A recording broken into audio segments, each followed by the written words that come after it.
Well, that mostly sucks. We're starting the recording now, everyone.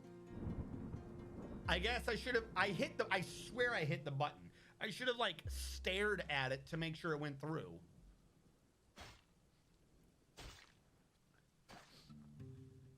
He is near. Now I got the keyboard on the wrong one.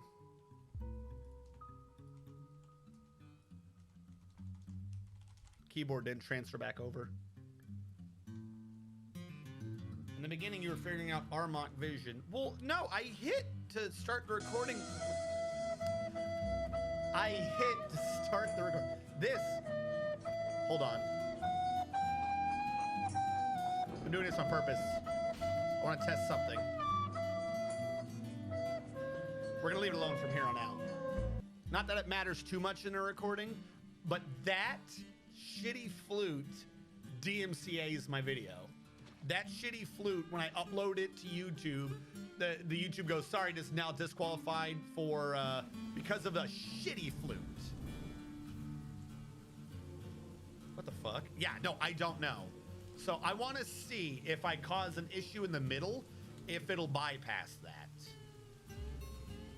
I do not know why DMCA's. YouTube goes, oh, this has been flagged for shitty flute. Who owns the copyright to shitty? Actually, I can tell you. Hold on. Who owns shitty flute copyright? Oh wait, hold on. I shouldn't do that on this. I should not open up Chrome or anything. What? No, wait. I've done it before. I don't have like a RAM issue. Maybe. Hold on. What got me hit for shitty flute? By the way, Final Fantasy, every Final Fantasy video so far has been hit with a copyright claim on Final Fantasy things, which I find hilarious. Was it Wrath of the Righteous that got hit by shitty flute? Yep. Ad revenue paid to copyright owners HAAWK for a third party on behalf of Matt Mulholland, whoever that is. Who is Matt Mulholland?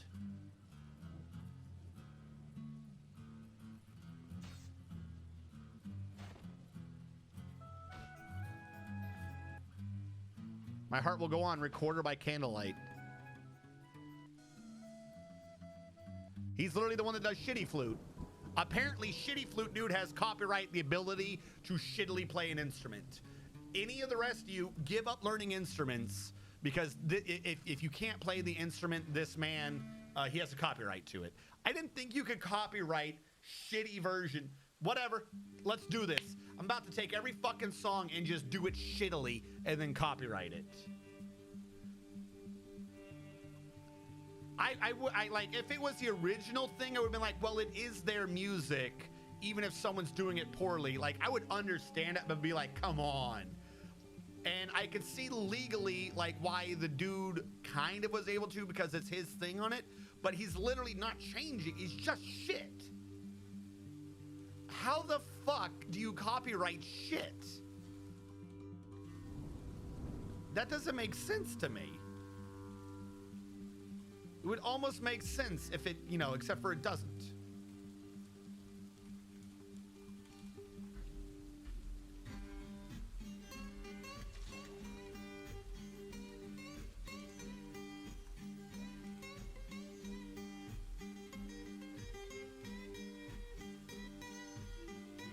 Yeah, I mean, I'll give you that. However, YouTube, no.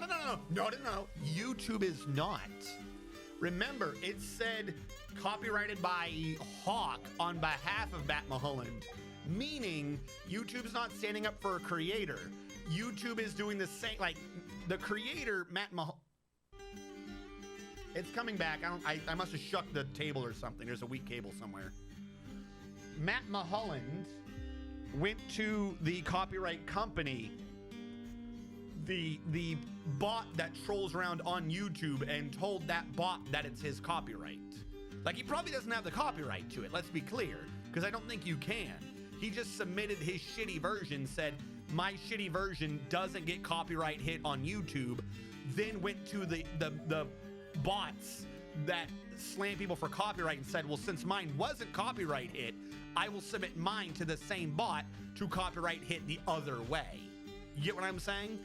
So if you make something, if you change a song enough that it's not hit by copyright bots, you should then immediately go to the copyright bots and submit your song. Therefore, you get to legally claim copyright against another copyright. Just change the music enough so that you get past the copyright bots. And then submit your own to the copyright bots. Because no one's paying attention. It wasn't Matt Mulholland who did it. It was the copyright bot thing, Hawk, that did it. You know what I'm saying? He probably doesn't actually have a copyright to it. I'm willing to bet, because I have no clue how you copyright shit now that I've said this out loud. I think he just gamed the system so that he could release DMCA music and then copyright claim the music so he gets the money off of people doing the DMCA music. That's the only thing I can think of. I mean, it kind of is, but to be clear, for anyone who like wants to defend him, like that is kind of scammy, but I'm all for the hustle. Like, if that's what the system lets him do, then you know what? That's what the system lets him do. That's on the system to correct itself. I'm gonna respect the man's hustle. But like literally, so yeah, no, that's not YouTube standing up for the content creator. That's just the content creator exploiting the system. Yeah. Yeah, that's what I'm saying. It can be scammy, but I mean, hey, respect to the hustle. Wait, hold on. Wait. Oh, has he been doing that a lot? YouTube Matt Mulholland.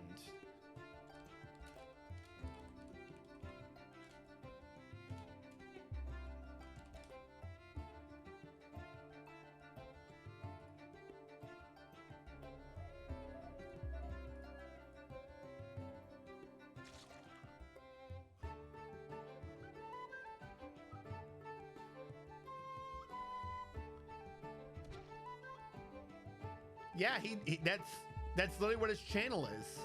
He just does a bunch of garbo covers, and I'm willing to bet he found a way to copyright bot claim them all. He has a garbage cover of Bohemian Rhapsody.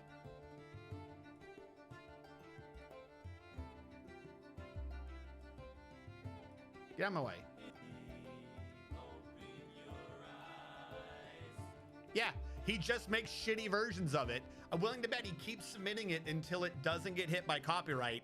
Then, because I know before I publish it if it's copyright hit or not. The bots detect as soon as you upload it. I'm willing to bet that's what he's doing. He'll redo it. He'll figure out the part that triggers a copyright and then make that part extra shitty, I guess. And then once that's done, he takes his music and submits it back to the bot company itself, saying, I want money on these. Hello, comfortable suction. Thank you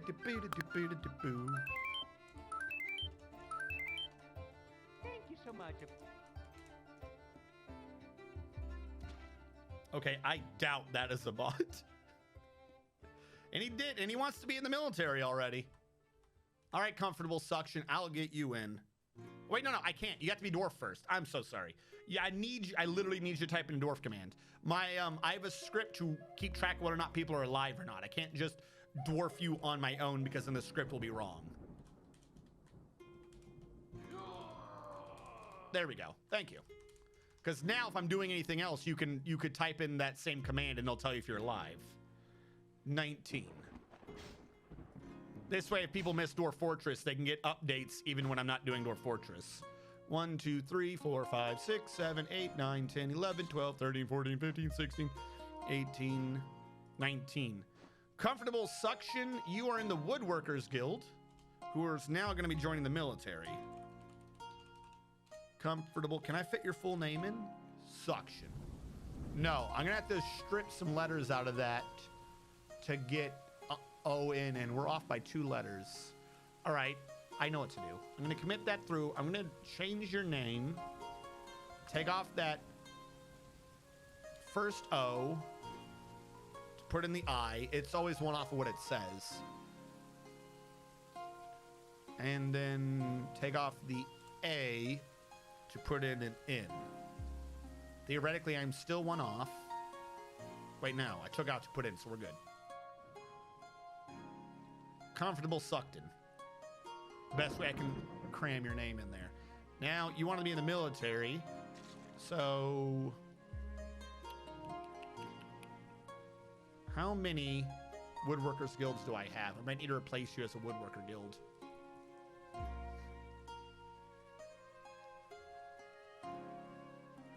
And we got 4. It's gonna suck, but you are like one of only 2 double legendaries. I'll put you in as an enlisted now. And we will get you in the military. Hold on. Will I'm in the land navy. Comfortable Suction in the military. You're in our second squad, the Echoes of Paddling. You are underneath Fang 34-128. And you are the secondary squad after the Cobalt there, meaning you're not probably going to be sent out on missions because there's this weird almost bug. I want to say, I think it's working as intended, but I'm going to treat it like it's a bug. I don't like the way it's working, which is the enemies can retaliate to your attack and get to your base before your own dwarves have returned, which is obnoxious. So that's what the second squad is for. You're basically the oh shit. Your National Guard's the wrong term. Theoretically, that second squad should be the guard. That is what would make sense. But if the first squad dies, you leave the guard to go into the first squad, if that makes. I'm assuming all this makes sense. Thank you for the bits. This is true. That was my strat that people told me wasn't that good, and I proved them wrong. I gave everyone the big ol' suck.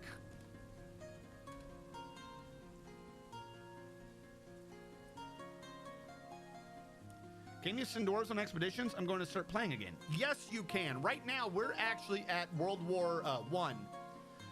The other races in the map, you know, you have the goblins, the elves, and the humans. The goblins don't exist anymore. One way or another, their civilization has been torn down, and there's only like 40-something goblins left in the world. And they have no sites or anything. We are now at war with the elves, and we've been reducing their population down to nothing. Unfortunately, we also have some prisoners of war right now due to our failed mission last time. The issue is the elves have a lot of dire creatures, particularly pandas, that kill us whenever we do legit attacks or try to free our prisoners. So we're having to slowly build up our military skill, steal the enemy's pandas, and then work from there. Which reminds me, how are we doing on killing the animals? Feel like those numbers have gone up. 5, 18, 29, 39, 41, 63, 66, 67, 70, 82, 102, 111, 116, 120, 138, 141, 51, 54, 150. We're going up. All right, I need a cheat. I'm sorry. We tried doing this the legit way, but we are in the middle of an animal explosion of breeding, so we need to just start killing creatures. First of all, what is the first one that had like 20 above? You're breeding too much. Hamsters. Yeah, there are a lot of hamsters. No more hamsters ever. They breed too much. All of them are set to 0, and I need to start going hamster by hamster and removing them.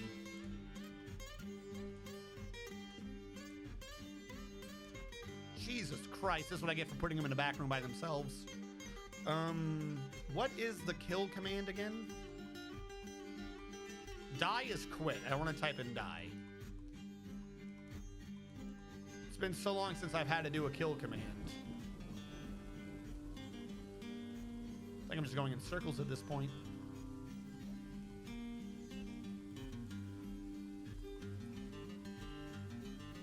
Exterminate him.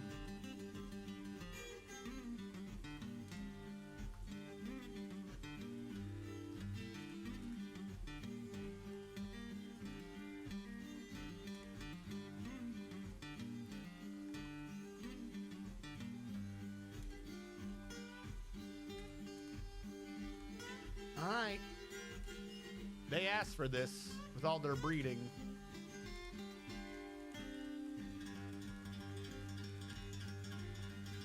Like how they're blinking almost as if they're confused.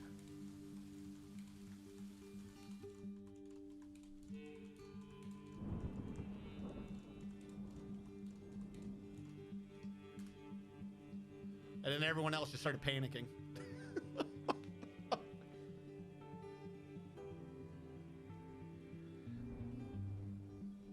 Yeah, we don't have normal hamsters. We only have giant hamsters.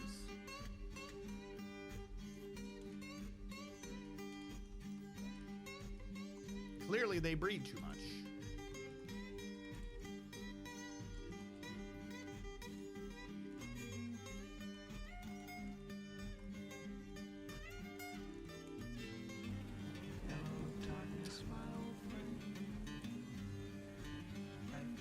Oh, I caught a squirrel in that. I think he's already dead. I think the Thanos snap has happened to that man. I can't unexterminate him now.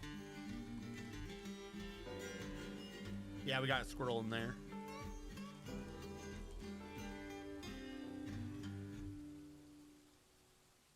Problem is, the only bears we have are like completely tame bears. They won't go feral. All of our bears are like dire, war-trained grizzlies and shit like that. They won't go feral.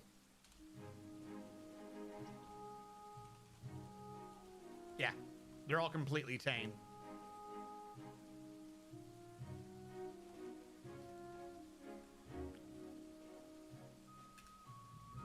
More hamster. I did not want to do this, little furry folk. I did not want to do this. I wanted you guys to get slowly whittled down without any risk of terror. A blade quietly drawn across your throat. Your sweet squeaks escaping your little tiny bodies as I skin you, or whatever the hell it is my butchers are doing. But you brought this on yourselves by constantly breeding.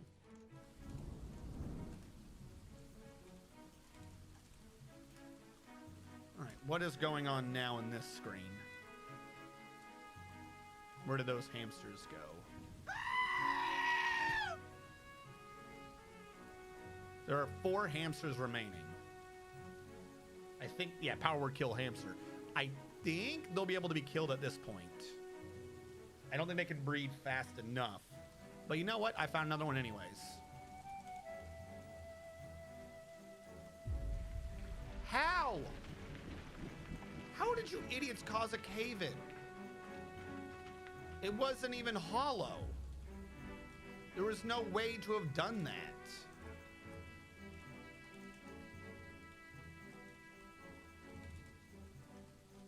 I honestly do not know how you've got hollow things down there now. Did you go digging? Oh, because I did dig commands on 2 different levels. All right, well, that one's partially my fault.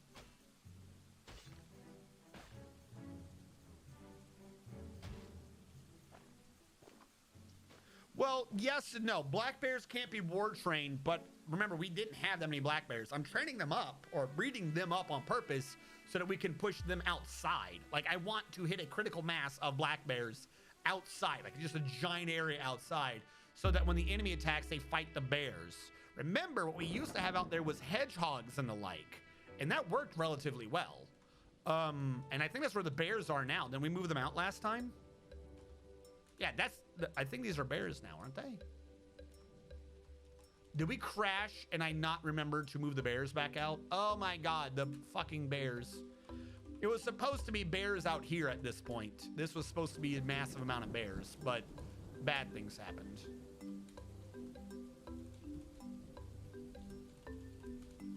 Other than that war one, I want to keep him around, so hopefully I can breed another war grizzly.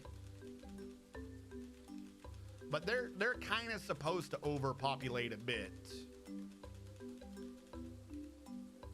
That way the elves come in and just have to fight through a wave of bears.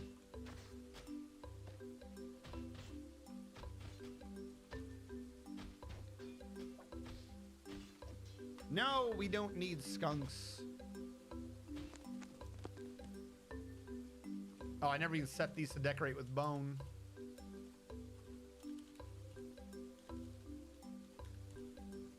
At some point, we won't be able to decorate anymore.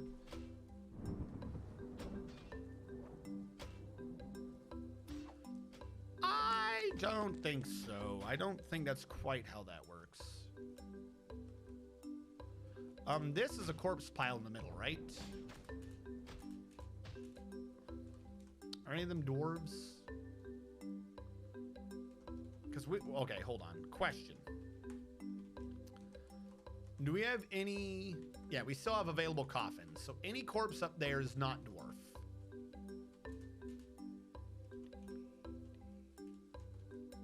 Because things are getting backed up trying to get rid of these animals.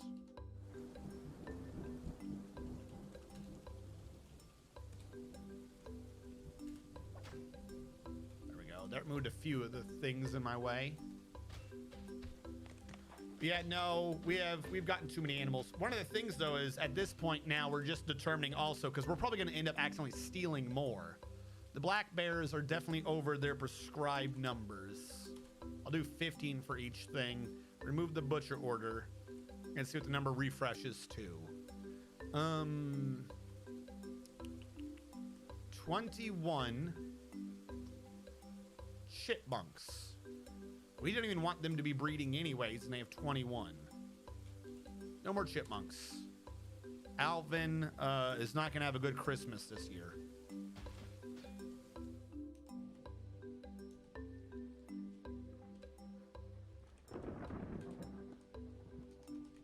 They're also in here. They're the little brown squirrels.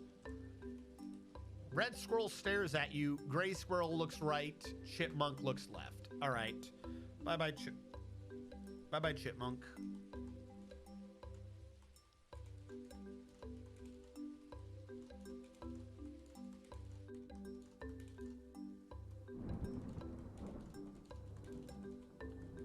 Slight issue is this is all inside. If we don't get these bodies out of here, this is going to be the biggest miasma storm to hit ever.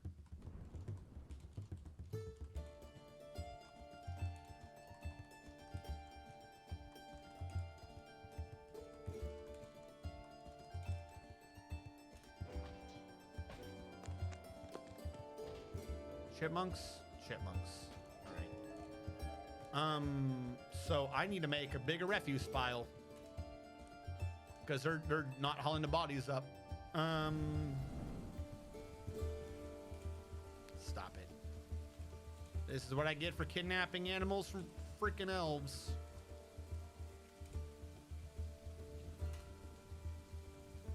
Now there should be more refuse pile slots for them to bring up the bodies.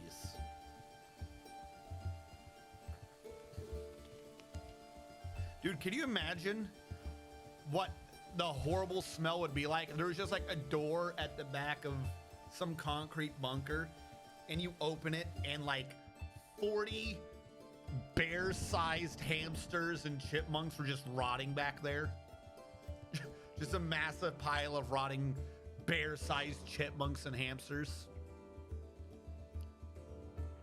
It would probably smell horribly. That would be my guess.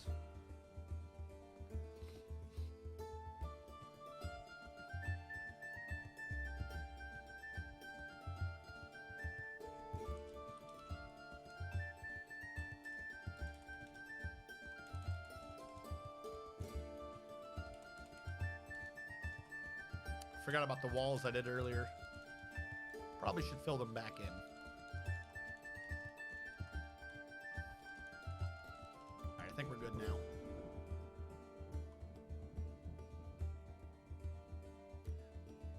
Is anyone hauling the bodies?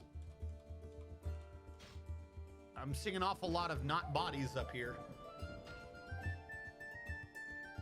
Okay, what has this brought our animals down to? Oh, good. We lowered ourselves all the way down to 413. The merchant still never left. Dear Lord. All right, guys, let's just start going through this. The entire races, we're determining whether or not we like them or not. Alpacas. I've already said no to that, so who cares? Blue peafowls. They're decent birds. We'll leave them to not be zero. Bobcats. Not dire bobcats, just bobcats. Are bobcats as good as cats? Because I think we do have cats. Let's say I think we're out of cats. I don't think we need bobcats and cats. We might have to get rid of one of these.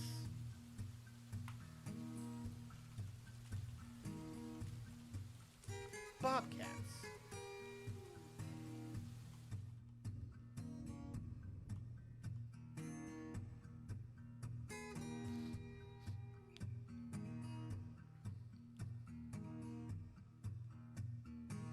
Bobcats can become pets. That makes sense.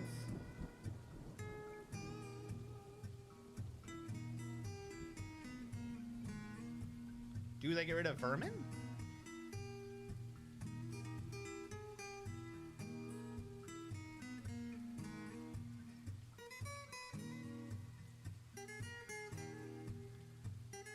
I think we're going to keep bobcats for one reason. We have to find something to happen with their numbers. But I've just been informed of a very important stat. This is a bobcat. Stray bobcat. For some reason, a bobcat can be war trained.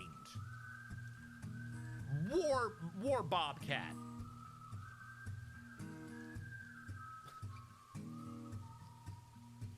They're only half the size of a dog, so it's recommended to not do this because it is a bad idea. But war bobcat. I do not know if they hunt vermin or not. I don't even know how to tell. It doesn't mention they hunt vermin. So they will live on the premise that they are in fact a war animal. I'm gonna change that row to 10. Cats, we'll leave their row alone. Cavies. You want to keep the cavies. That's fine. They're gonna be butchered regularly though. I don't think we need chickens. But I'll leave them alone. They're just not dead. Chinchillas, they're too furry to exist. Cougars. I only have one anyways, but we'll allow them to exist. Cows, we're sucking milk right now. So we can let cows exist. Dingoes. No. Dogs. We'll keep the dogs. Donkeys. It's already set to 0. Ducks are set to 0. Geese are set to 0. Dire badger. No. Black bears will keep. Buzzards I'll keep for now. Cardinals. I don't think we need cardinals. What am I supposed to be doing with a dire cardinal? Chipmunks, I'm lowering that to 0. It already is. Cougars. We have a dire cougar. I'm going to up that number to like 5. See if we can start breeding out cougars. Crows. I do not need a dire crow. They don't fly. Dire deer. I don't think we need them either. Dire dingo. We definitely don't. Dire eagle I'll keep. And echidna. No echidnas here. Dire fly, get rid of them. Dire fox, I'll leave alone because I know one of you's going to argue with me if I don't. Dire monkey, no. Dire squirrel. I'll leave them alone for now, but a bunch of them are going to need to be killed. They're breeding too fast. Grizzlies, we'll leave them alone. Groundhog, go away. Oh, Jesus, Apocalypse Pal. We're being raided, everyone. Hello, Apocalypse Pal. We are currently deciding which of our creatures to just exterminate off the face of the earth Thanos style, because I have 400 creatures, because I stole a bunch of dire creatures from the elves who we're at war with. We've nearly wiped them off the map, and their creatures have been breeding behind the lines so much that our butchers can't keep up and kill them. So we are currently going race by race and determining what we're setting down to 0 to be like, if we ever get these in the future, butcher them on sight because we don't need them. Like dire hamsters. They were the ones that we just killed off. There was like over 50 of them. There was too many dire hamsters. We don't need dire hedgehogs. I don't want them. I'm going to keep the dire moose. We'll leave the possums alone for now. And I'll leave the raccoons alone for now. Everything else needs to get wiped. Where did you guys just come by with? Ooh, Satisfactory. I like Satisfactory. I've been wanting to do Satisfactory. I'm waiting. They keep the devs. They're fantastic people. They keep like putting update after update, and like every update, like, well, you guys said this, so we put this in. That's all fine and good, but they keep putting more content into like what they have, in my opinion. And I've been sitting there like, man, I really need there to be a point to these stupid thermal loops or whatever, the artifacts, the evil artifact. I feel like they're losing the story of the game. How do you open Auto Butcher? Okay. Someone has asked a DF menu question. Sorry, I missed that. All right, so if you download Lazy Noob Pack, which someone type in !LNP, I'll give you the link. If you download Lazy Noob Pack, it comes preset with a couple of mods for people who are new to the game or coming back into the game. One of these is DF Hack, Dwarf Fortress Hack. It's like a behind the scenes script that puts more features into the game, just quality of life things. If you are in the animals menu, you can hold, and it doesn't say anything down here admittedly, you can hold shift and watch as your computer turn off. You can hold shift and hit B, and that brings you to the auto butcher list, which is the script is running in the background. I got to figure out which one of my cables is weak or something. I hit shift and the display disconnected. And it brings you the auto butcher watch list, where you can set by gender and age how many you want of each animal. Any animal above that gets automatically ordered to the butchering list. But even with that list going on, as you can see, there's just too many animals and they're all breeding out. So we need to exterminate a bunch of these animals. Where am I getting a bed from? Dude, you can't just be holding a bed. Where did you get a bed from?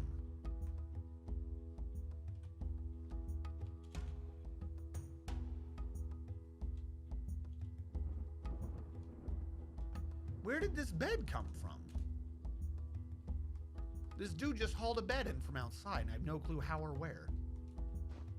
Sorry, ignoring that. You can figure this out on a lot of screens. What DF Hack does with a button combination that it's not telling you, you hold Control and you hit F1. This will bring you to the context-specific help menu. In other words, it'll give you a list of your shortcut keys that DF Hack will do on that current screen. So if you're looking at animals, it'll tell you you can open up the GUI to auto butcher something. If I wasn't in the animal screen, it wouldn't tell me that. It's not how that works. But for instance, I can hit K to look at a square, and this will tell me that there is a way to see the GUI for Pathable, which would be Shift Alt P. And this allows me to say, hey, if there's an enemy there, can he walk somewhere else? You can literally just see what is pathable from that square. Thank you so much. What was his name? Falsting Dingdingsworth. Thank you so much. Thank you so much for following. So there are a couple of unique things that DF Hack is adding that you don't necessarily know it's adding. For instance, DF Hack makes catapults work. Catapult's big issue is while they can go over a wall, they can only easily target what's on the same Z level. DF Hack introduces a way when you're looking at the catapult's options to bring up the catapult GUI, so you can choose a square on a different Z level to be like, shoot at things in this square. And now you have catapults that can shoot from on high to down low and things like that. So there's a lot of GUI, there are a lot of interfaces that DF Hack has put into the game, but it doesn't necessarily tell you that they exist. Most importantly, and this is the thing I think everyone should know about DF Hack, this, Control-Alt-S, you can save without exiting the game now. You can just Control-Alt-S, there you go, you're saving. You don't have to wait for a seasonal autosave. You don't have to like exit the game to save. If you're just like, you know what, I want there to be a save here, you can just Control-Alt-S and there you go, you saved. Which is very good because things like DF Hack tend to slightly increase the instability of Dwarf Fortress. So being able to save before you've done something or whenever you want, kind of almost, it doesn't increase the stability, but it reduces the punishment for if the game does crash, because you could have saved at any point in time. I mean, He might have, but there shouldn't have been a bed out there. We haven't raided recently. We're letting our military build back up so that we can go back and attack the elves and kill them. So we haven't sent a raid out recently because our only good military dwarves became prisoners of war, thanks to the dire pandas. Someone asked a question. Apocalypse Pal, what were you doing? Like, I know you're doing Satisfactory, but what were you like? What tier were you at? What was your major optimization project you were doing in Satisfactory? Yeah, don't get me wrong. I play the game a lot, but I love the game. If anyone's just like you like optimizations and math and base building, yo, 100% without a shadow of a doubt in my heart right now, go buy Satisfactory. It's a fantastic game.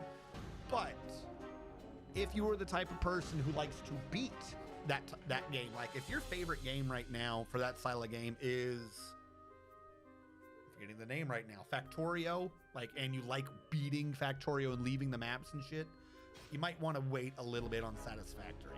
It's like the one core thing it's missing. They've done a lot of great updates to the game in terms of features and gameplay and stuff, but the problem is it taunts you. There are these two items in the game, and if you get near them, you have to do like jumping puzzles and like weird, like you have to find them. You have to like earn these items. If you get near them, it goes, "You're ordered to pick it up." ReinLash, yes, pick me up. Yes, carry me home. Like it does like weird whispers and shit in your head. So you get this feeling like, okay, that's what we're doing. Like we're building a base, but really this planet's fucking evil. What is evil about the planet? And that's the one thing they never updated yet. So they keep making the factory aspect of the game, which admittedly is the core gameplay loop, better and better and better. But then it just taunts you. So I haven't done much on stream with Satisfactory because of this eternal taunt. But yeah, if you are a numbers person and you love the engineering and stuff, 1, get Satisfactory. 2, go watch Apocalypse Pal. But that's my one big issue with it right now, is that it taunts me. It taunts me with a mystery. Giant possums are fine though.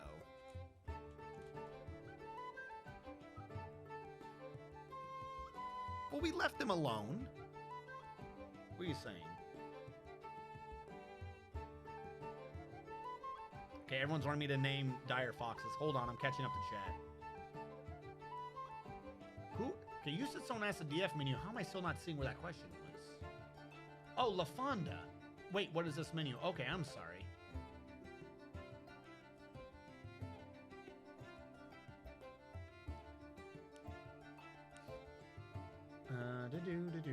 All right, hold on, I'm catching back up to chat. Hey, they are decorating it with bone. Did he raid the elves and steal the bed? Thank you for following. Yeah, they're just adding bones to stuff. Apparently boned is bad. Furniture's getting boned. Have you watched the Steam version news? Yes and no. I used to keep up to date with it, and I had a little thing on my channel where I was like analyzing their screenshots and what they were saying, what it means they're actually doing programming wise behind the scenes. I've kind of gone a bit lax on that. I haven't put an update out on that in 8 months, which some would say has been a long time. 8 months plus. I do have on my Discord where I get the updates, so I read a bunch of them, but I haven't really analyzed, like really thought through any of the updates in a minute.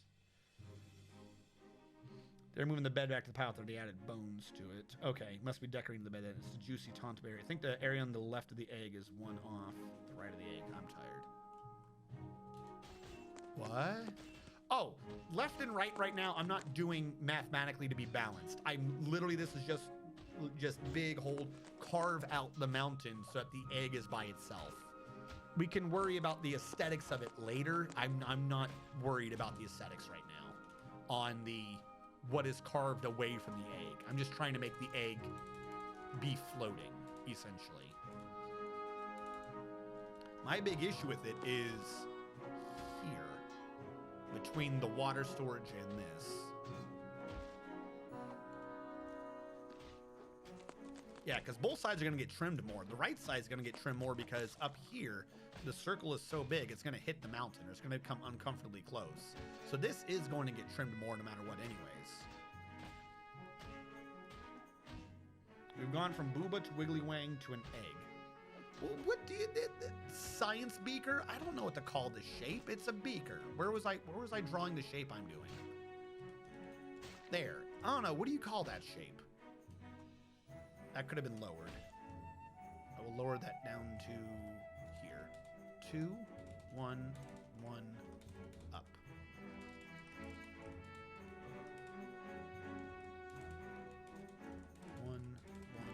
Up. I don't know. What do you call that shape? Beaker? Wine glass, yeah. Almost looks like a crude wang. You guys put wang on everything. It's not a wang. It's a wine glass. Who sits there and stares at a wine glass and goes, "You're slurping from a wang right now." It's a wine glass. It's not a wang. I could just see my viewers right now just going to any... Oh, God, this idiot got stuck. Who's up here? Heng Bend Mine. Meng Bend Mine. Can someone help this man? He's going to die if we do not help him. He can literally just hop down. He's not stuck. They've climbed up and down walls all the time. Whatever. Let's build a ramp to get the idiot out of there. Well, there kind of needed to be a ramp here anyway. Whatever. Build a ramp there for now so we can get down. I don't want to get an alert later saying Ming Bing Mind or Bend Mind Ming or whatever his name is. Don't want to get an alert saying he died for no reason. So yeah, for any of you who are coming in new, we have 3 major projects right now. We're one that we're not really doing too much letting it fill, as I've been trying to create a better water source. We tapped into a light aquifer, and I dug into it in such a way as to increase the amount of water that we could store in it. Is it going to work? Depends on how fast the water actually pours out of it. I may have overestimated the water. If I get rid of this wall, it'd probably work better.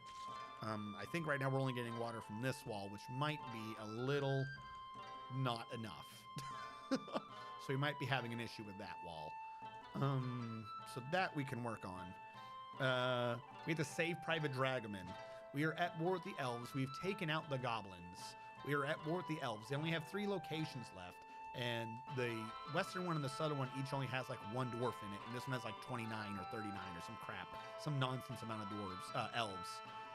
But they have a lot of dire creatures, so they occasionally read every time we're on offense win a military battle. Our dwarves either get killed or captured due to being unable to fight through all the enemy's dire pandas. It's always pandas for some reason that kills us. They have a lot of dire creatures, but it's always the panda that kills us. So we are having to do that. Unfortunately, we are low on military right now, so we have our squad. Our squads are just training. We're training up new military, which we can see what their stats are. If we go to military and squad, you can see the Cobalt Deer is actually, you can see the elder generations, basically legendary and everything, and the new generations slowly getting trained up in their weapons. Echoes of Paddling, kind of the similar thing. The older squad, the older generation, still there. Legendary and quite a few skills, and now they're having to train at the new guys. So we don't want to send them out yet because they don't have, only a few of them are legendary. Only a few of them are what I'm classifying as officers. This right here, which is what I'm focusing mostly on, is, for right now, I'm stealing the Death Egg idea from Robotnik. I'm calling it the Dwarf Egg. And it's basically, we're by a volcano. We've already built a fort. We are on a volcanic map, and to the northwest, I have built a fortified, bunkered entrance to face off the elves and enemies that we're fighting. Right now, that's where we're losing the things. We don't have multi-level view on. Why can I see multiple level views if multi-level view isn't on? This should be off. Am I crazy, or is that clearly multi-level view? Anyways, sorry, I got distracted. We've already done a fort, but we're trying to get like this. We're a barony, right? We're a barony. Yeah, we're a barony. Our Baron Coca-Cola 5 is a prisoner of war right now to the elves. We're trying to get it to where we can eventually be the kingdom. We want the king here, and we want the seat of dwarven power to just be in this giant impenetrable egg to the southwest of our volcanic fort while we conquer people. We are not at war with the humans. We intend to be at some point, if for no other reason than the humans have taken a bunch of goblins into their human bosom, and they're keeping them alive, which we don't like. We want to remove them. Also, at some point, we're just going to remove the humans anyways, because humans. Why wouldn't you? All right, here's what I'm going to do here. I'm just going to channel out all of this. Are you supposed to be a wall? All right, no, don't channel out. Hold on, I need to think of what I'm doing. You guys aren't doing anything. How am I going to get this? I need to remove the wall. Still. This is a 4-up, right? This is a 4-up. Remove that, replace it with wall. I mean, pandas are bears. Yeah, but they're dumb bears. Let me point out to you, these same elves have dire grizzly bears and dire brown bears. Black bears. Whatever. I've stolen bears from them. But it's the pandas that keep killing me. Pandas. Over the grizzly bears and brown bears? How is that what's killing me? All right, seasonal save. I know I've got push to do. Let me tuck my shirt into my pants like some type of super nerd so we can do this.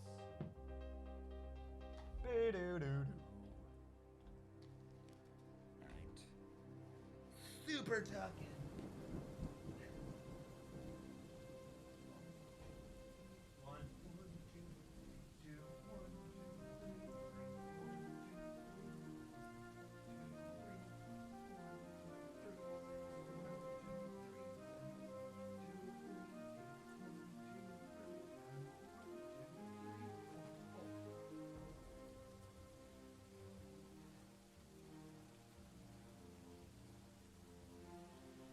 I just stubbed all my toes. The chair rotated on me and I fell and stubbed all my toes.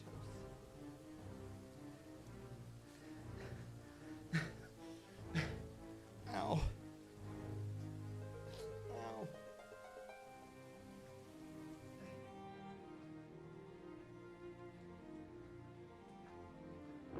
Hold on.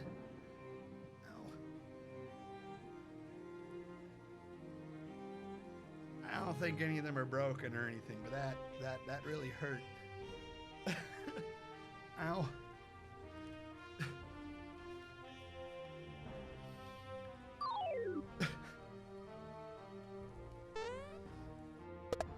Thank you, Epsilon24. Thank you for the follow. 5 push-ups in cadence. 5 push-ups in cadence. Comfortable suction in the military. The fox names. Rejecting that for now. That's what I'm trying to work on.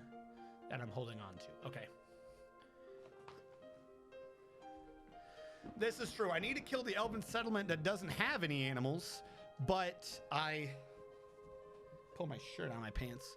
But we don't have. Our dwarves aren't that trained. There are multiple elves there. They might do good in combat if we're not trained.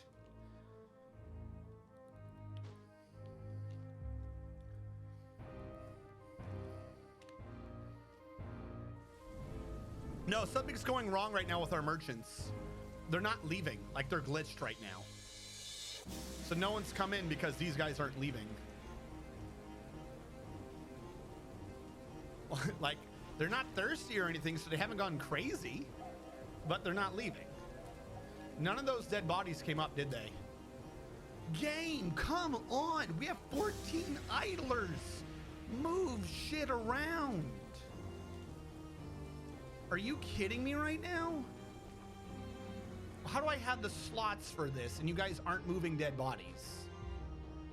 Like, I swear, there's like a weird issue with like pathfinding or something if you have too many creatures. Not even a lag thing. I swear, like, your dwarves just lose half of their brain if you have too many units on screen. Nobody, now the idlers are gone and no one's hauling anything. They're trying to pin pasture the bears. How is this not priority? All right, hold on. I have a hauler, right? Don't we have one hauler I didn't touch? No, we didn't. Well, that kind of blows.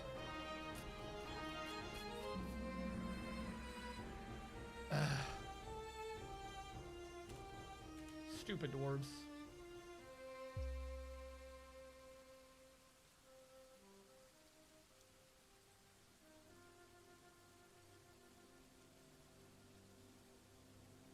All right, hold on. We had that last statue. Did that one ever get installed? Is this the statue we were requesting earlier?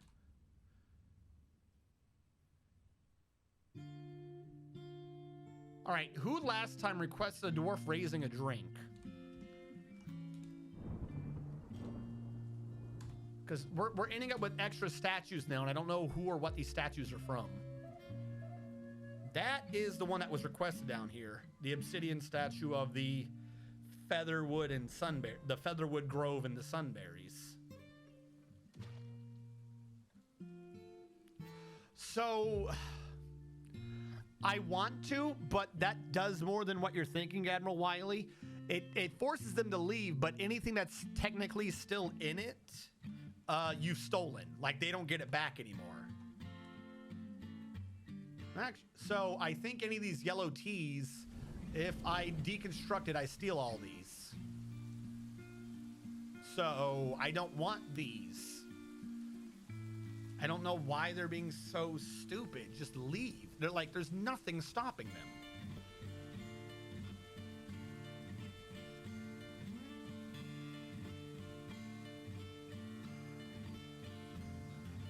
Like this is, I don't want to say common glitch. It's common for my stream where for some reason my merchants just get stuck. I think they'll eventually leave, but for some reason my merchants are just all the time stuck.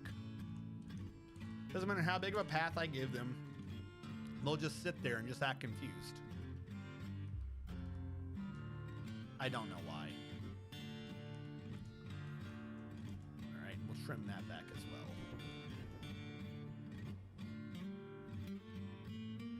There is and there isn't. There's a command to fix stuck merchants, but it's because they're not entering the map. It's like it's a different type of stuck. I'll look it up though.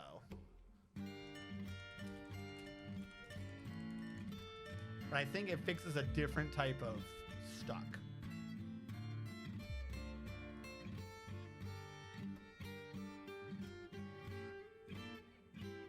Gil represent a position to all human civilizations, allowing them to make trade agreements. We already did that. The following script forces units off the map to enter the map, which can fix issues such as the following. Caravans that are partially or completely missing. Using fixed stuck merchants. This misses merchants that haven't entered the map yet. This can fix bug 9593. This script should probably not be run if any merchants are on the map, so using it with repeat is not recommended. Like, that one is if they're off the map to make them leave. It dismisses that caravan. But if they're on the map, you're not supposed to do it. All right, how about this? There is a script we can do, or we can see what the script would do. There's a dry run version of this. Fix / stuck - merchants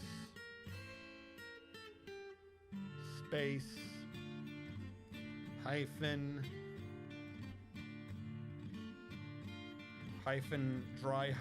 run. I don't think I did anything. Or in. So I don't think there's a stuck merchant it would work on, because it's not showing anything. To list all the merchants that would be dismissed but make no changes.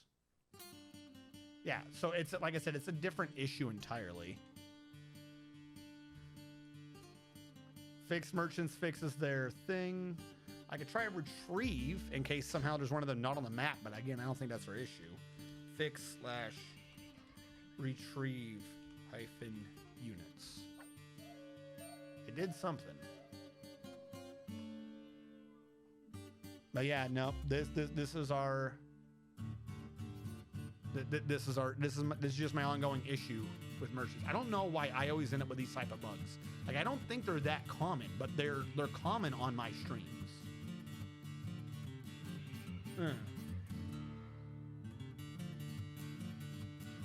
Hello, Barbaderp. Barbaderp the happy. No one let his demeanor confuse you. Barbaderp is the happiest human to ever exist in the world. Really, Barbaderp one time met not only Bob Ross, but I'm forgetting his name, Mr. Rogers. He met at the exact same moment. He met Bob Ross and Mr. Rogers, and when they left that conversation, Bob Ross and Mr. Rogers looked to each other and went, "That's a happy man," and they were inspired to be happier with their work. That is how happy Barbaderp is. No, because they're not stuck off map. Yeah, no, because that's not how that works. Like, there's a state where, like, there's map that's off map. Like, in order for the units, say, like, oh, you're under siege, they're loaded in an area, I think, just off the map. And sometimes this off map, on map, like, they're loaded in, but not on screen. They don't move on screen for some reason. Retrieve units just takes everyone from that holding area, crams them into the map right now. To do a recheck to say, hey, get on the map. That's all that does. It doesn't go out into the world map and suck people into your map. We're not some weird alien UFO kidnapping thing. Where are you getting a giraffe from? What are you doing? Slaughtering the giant deer. Well, okay then, I guess. My problem is, why is no one hauling the old dead bodies? We have a place for them. We have a refuse pile. You clearly use it a little bit. So why are these bodies not getting the same treatment? What if I forbid them all and then unforbid them? DBF. I'm gonna forbid all of you bodies. Let time run. DBC. Now reclaim them. See if that can't trigger some people to get the bodies. Please.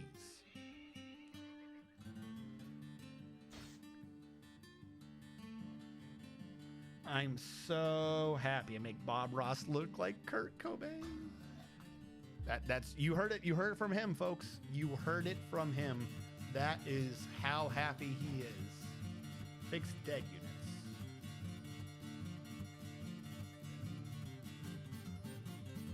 units. That removes uninteresting units from the dead list.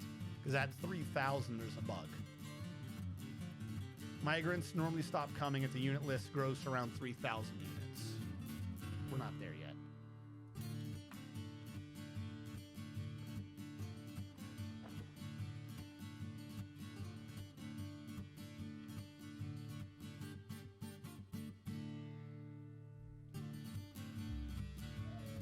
Oh, that's a thought. What if we have fat dwarves? I haven't even thought of doing that fix in forever. Fix/fat hyphen dwarves. Holy shit, we had 21 fat dwarves. Okay, nice. For anyone who doesn't know, by the way, that is a bug that if you're using the F-hack, you might occasionally want to run if you're being too successful. The actual description says, avoids 5 to 10% FPS loss due to constant recalculations of insulation for dwarves at maximum fatness by reducing the cap from 1 million to 999,999. Recalculation is triggered in steps of 250 units, and very fat dwarves constantly bounce the maximum value while eating. So they'll go down, eat, and then it'll be like, oh, insulation, eat insulation, eat insulation. So now we lowered what they can do, like the maximum fat that a dwarf can have is only 999,999, preventing them from re-triggering the insulation calculation as they are eating. So it's a weird thing, but yeah, your dwarves can be so fat that they lag your computer.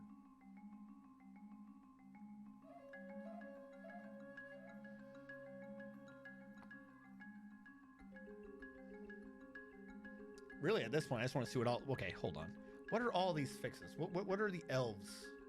Not the elves. What are the issues?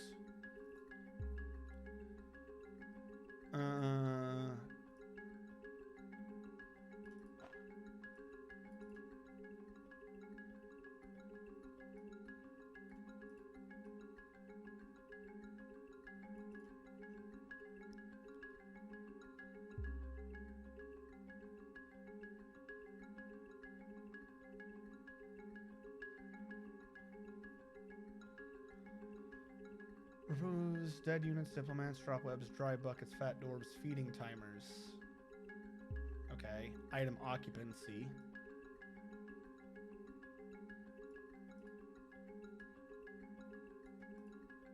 Okay, item occupancy might be a bug we're having right now. This one we'll try doing. Diagnose and fixes issues with non-existent items occupying site, usually caused by auto-dump bugs or other hacking mishaps. Checks that item has flags on the grounds in the correct block item list, and a tile in the item that has occupancy item. The block lists are sorted. All right, so because we killed them, the resulting bodies might not show up as an item to the game. So this is a bug fix that we're only having to do because I essentially cheated to fix an issue with the game.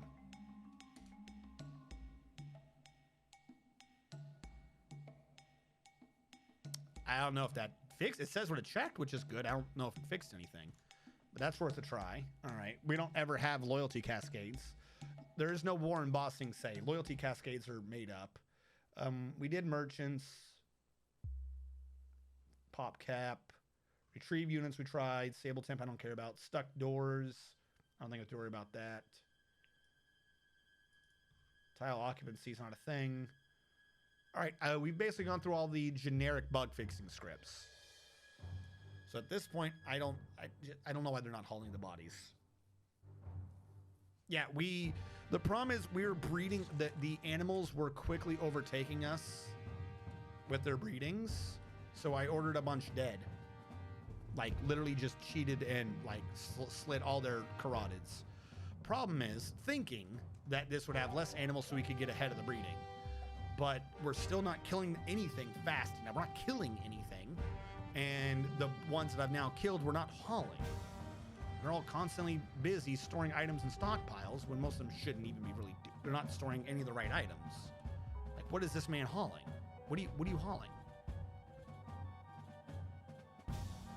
They're hauling more stone. Are you getting... Who? What? Why? So this is our life now. I guess, did I pop in the stone down here?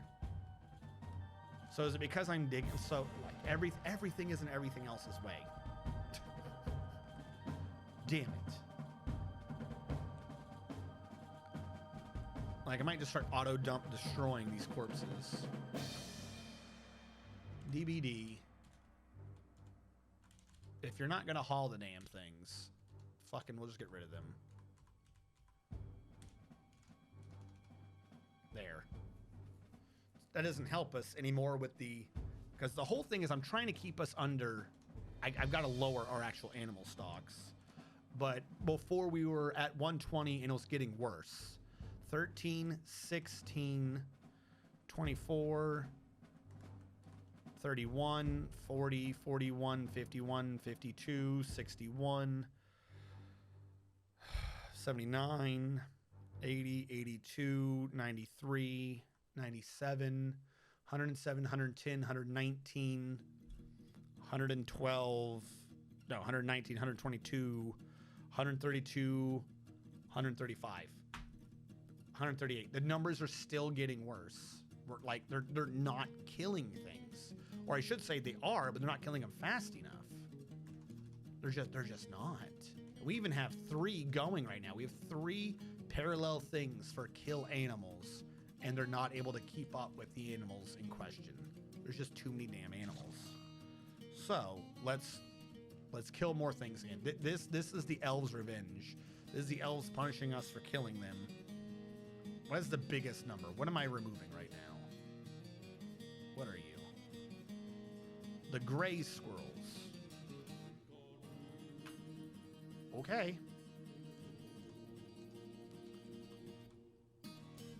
Actually, Can't even tell what's going on in there anyways because the miasma still hasn't cleared out. We'll leave the gray squirrels alone for right now. Animals.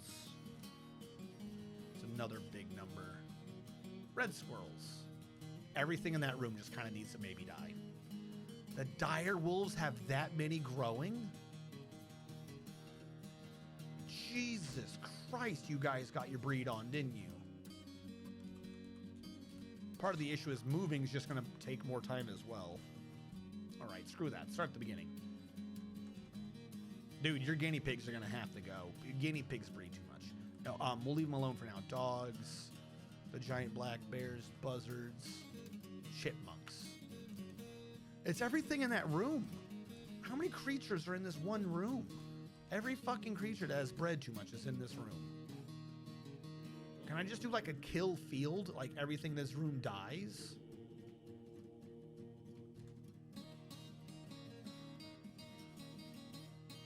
Kind of. If I know what to do.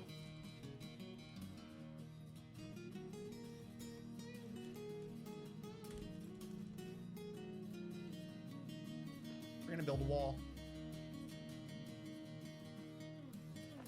No, I don't want to do lava. Lava sometimes causes temperature calculation issues where a square can get stuck at like lava temp. So it won't have anything there, but if a dwarf moves through it, it'll just immediately fry and die. I'm going to refund the name the foxes request you guys did because we're not going to have any.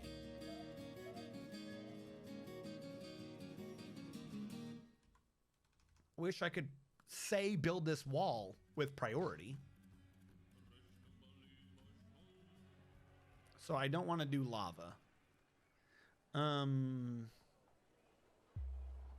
Statue requests. Exterior knack from an hour ago. I'm trying to get your statue. I think has been built.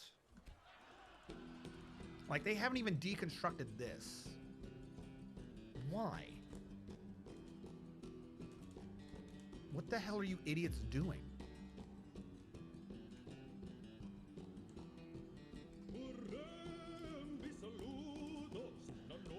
An obsidian statue of feather trees. This is a finely crafted obsidian statue of feather trees. The item is a rendition of the mighty constructs, an image of feather trees and sunberries. The image was commissioned by the Whirling Quarter. All right, your statue was completed. I've got that done.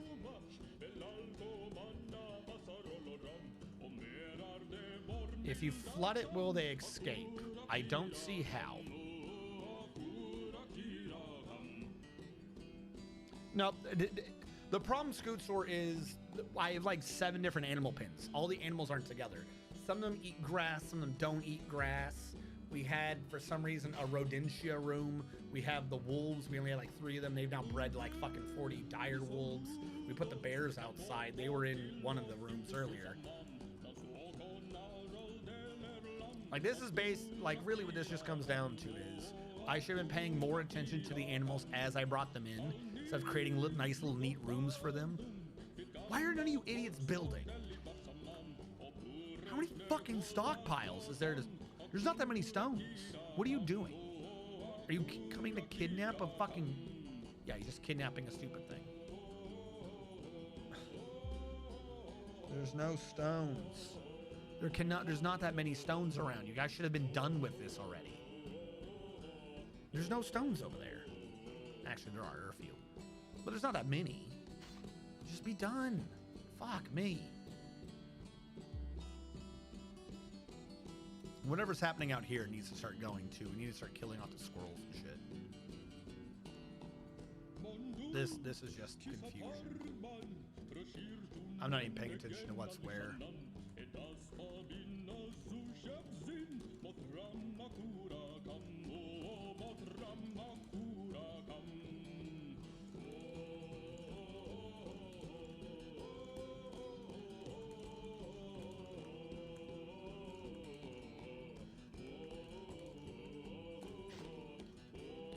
I do like how that terrifies everything around it. DVD.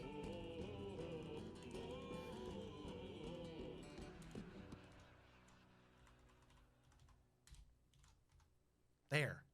Just 20 less things.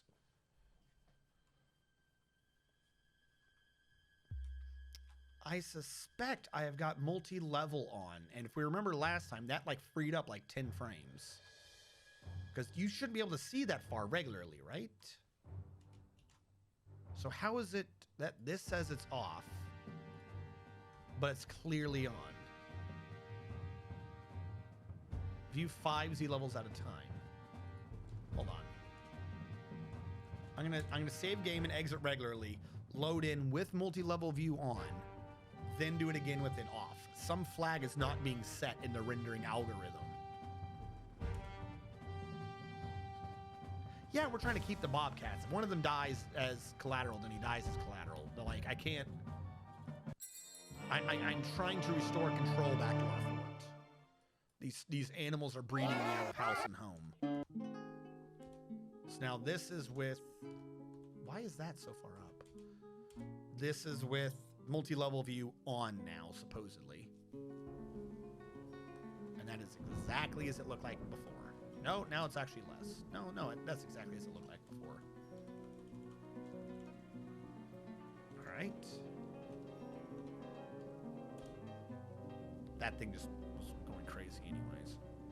I'm going to save again, exit the game. Turn off multi-level view.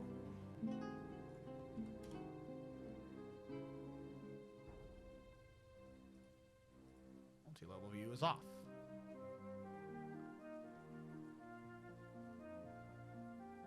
Fast heat, dump worn items, remove all contaminants. That does some things, but not enough. Try to see.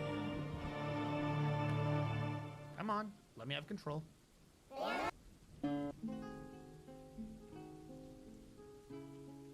Why are you not?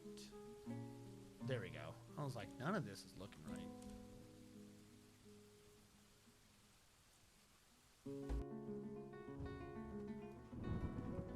No, it's still on. I honestly think I had less before.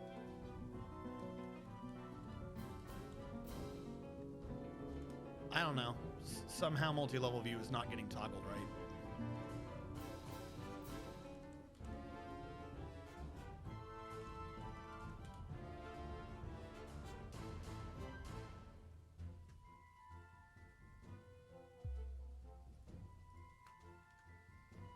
Because didn't we have this issue before? We had it before with necromancers or something. Didn't we get back like a ton of frames because I turned off multi-level view? Yeah. Like I said, the issue is on me. It's because I didn't keep up with them.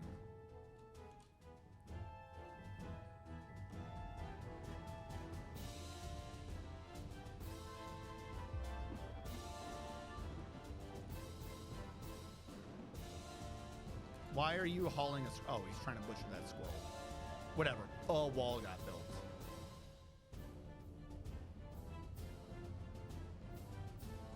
Killing the elves isn't gonna like what Dragon? What are you talking about?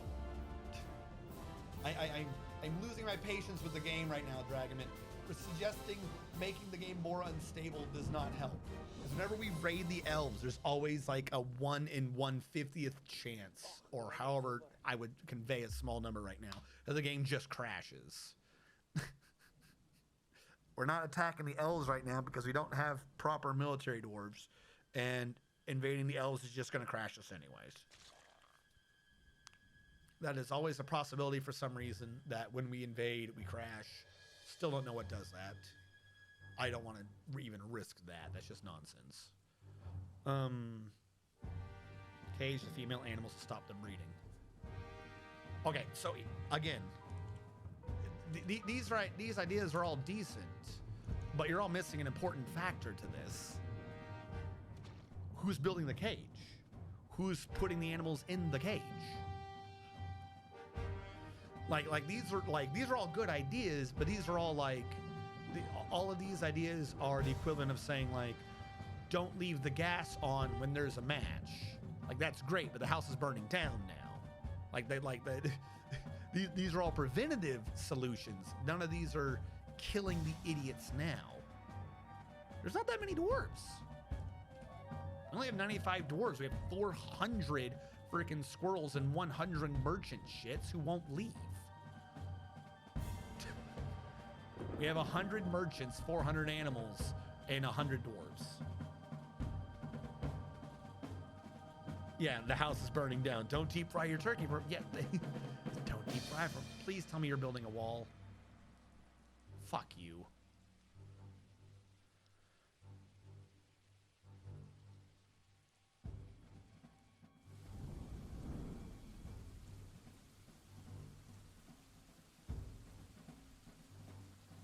Don't you fucking dare. Oh my fucking lord. What are you doing? No. No, Grogrin. Why? Why is it the entire game they decide now to be active right when I'm putting a wall there? I've now got to suspend this idiot can get in and out. Thank you. Thank you for, of all times in this game, determining now was the best time to walk in that room. Like the sheer chances of you timing that are astronomical. Because now I have to wait for someone to get the job again to finish building the wall.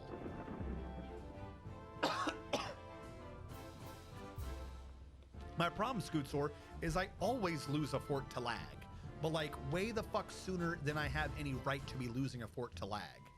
This isn't a weak computer. It should not be having any issues. Where is this creature coming from? Why do you have a chipmunk from somewhere else? Please get out of there before I build this wall.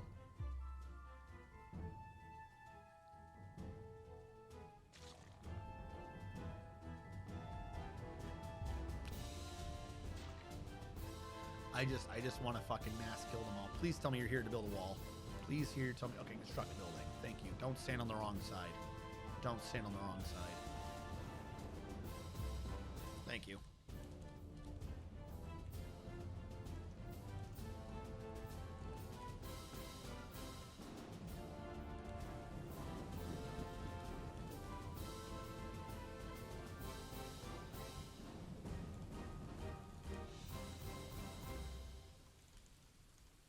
There we go.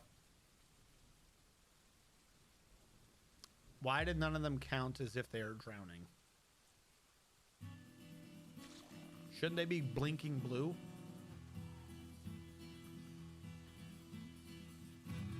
I think some of them are.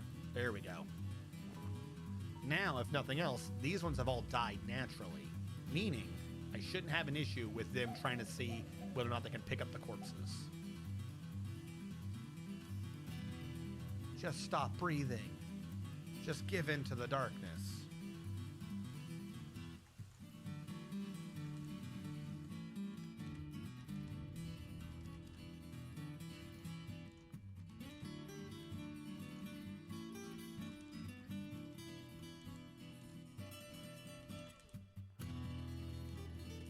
Low priority. Remove now.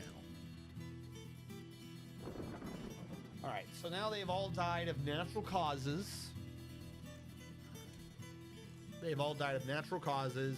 We shouldn't have any weird issues where it's like, is it an item or is it a creature? Is it alive or is it dead? They're just gone. That's kind of what I'm trying to do, Scootsor. The sad thing is that only brings me down to 343. Were there like 50 creatures in there? When they open this door, we're going to get slammed. You're going to get slammed with discovered a dead creature alerts. That doesn't look like 50 to me, but like our number's a lot lower than it used to be.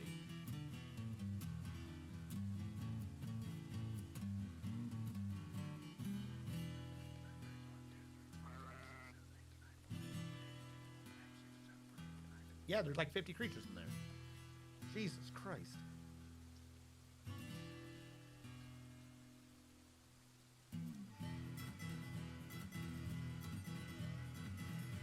Alright, so now, animals. Foxes, sorry, no, like, we'll choose one. We're not having, or not foxes, squirrels, wherever the hell they were. We're not having that many damn squirrels. Gray is boring. No more gray squirrels ever. No more. The red ones, sure, we can keep some red squirrels. I'm gonna row that entire thing to 2.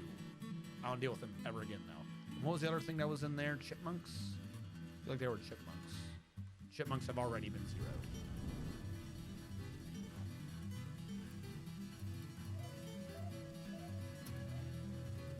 Alright, next thing to sort out on this. The wolves. There's like 40 wolves in that square. Now, what the hell's up here? This shit needs to start going.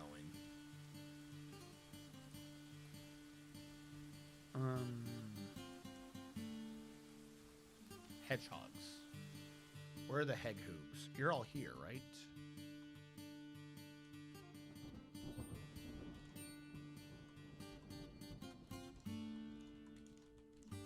If these somehow don't get picked up forever, who cares?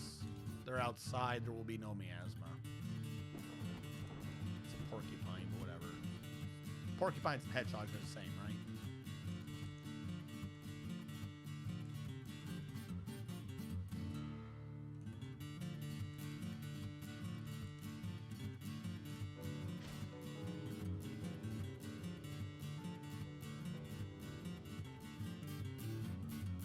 This also gives me an ability to test to see if these bodies get grabbed and the ones up there don't, then killing causes an issue with the corpses.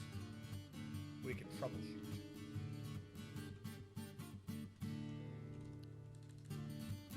Make sure these aren't forbidden.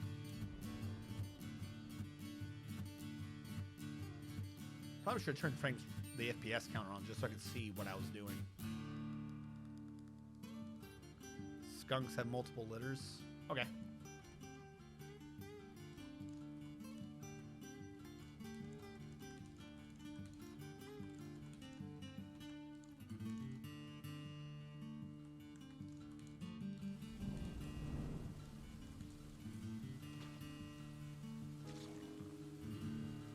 Why do skunks have a different shading of their letter than the other creatures?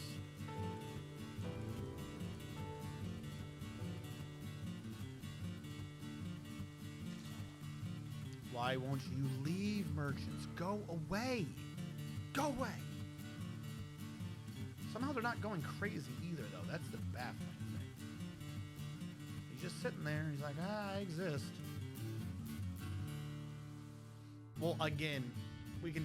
all the changes in the world don't fix anything if we don't let them get through the changes. Somehow, our dwarves aren't doing things.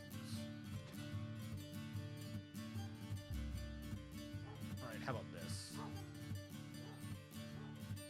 Profession. Apprentice crafts dwarves. A lot of named people. We'll take these 3. You're back to being haulers.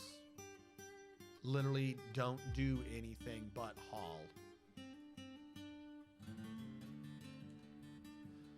See if that helps. I don't think we don't have enough things going around to have taken up all their time, but whatever, we'll try it. What is your issue? You're stressed. We'll stop it.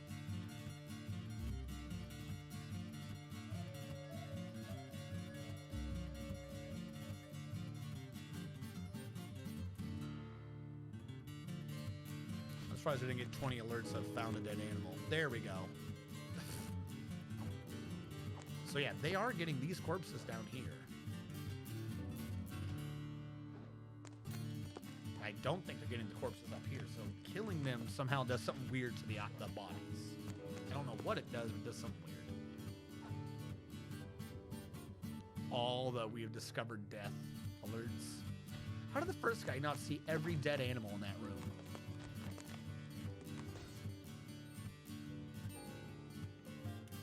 It's not been missing for a week. We're about to find them.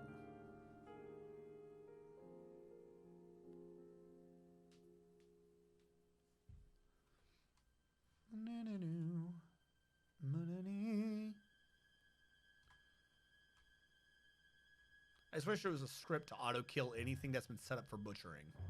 Like, just kill it now. Why are there a bunch of eagles in a room? What are you idiots doing? Oh my fucking lord. There's just a bunch of eagles in a room. Why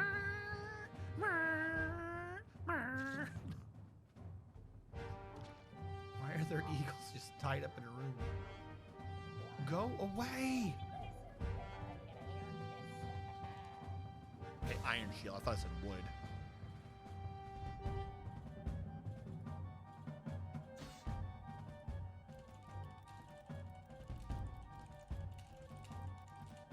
Merchants won't leave.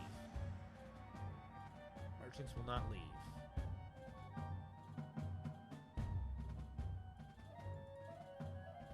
Merchants won't leave. Yeah, there's lots of issues of them just not leaving. Yeah, deconstructing will send them on their way. I just don't want to get in trouble for stealing from them.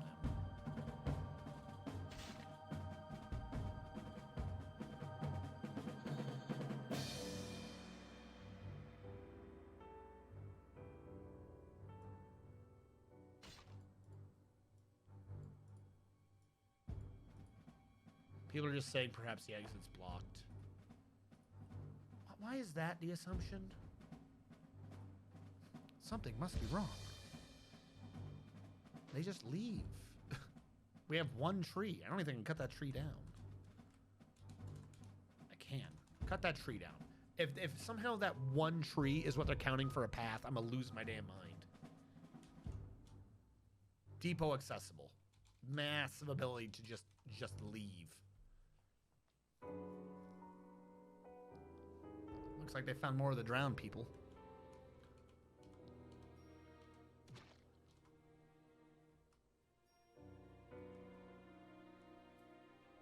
All right.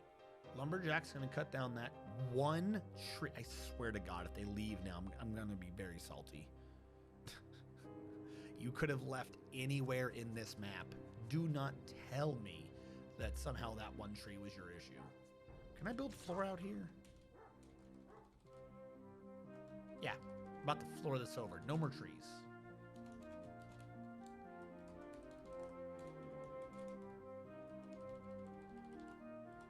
I don't even want this to be something I have to think about.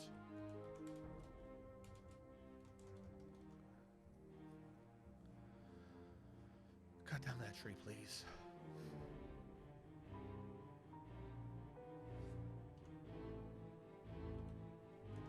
I thought that tree was active for cutting. Where did the little active for cutting sign go? Where did he go? Cut the tree. I need these merchants to leave so I can get new merchants, because I can't get rid of my food. I've been trying to condense everything down and shit into food, and now I have 15,000 food kicking around because we don't have a merchant to sell it to.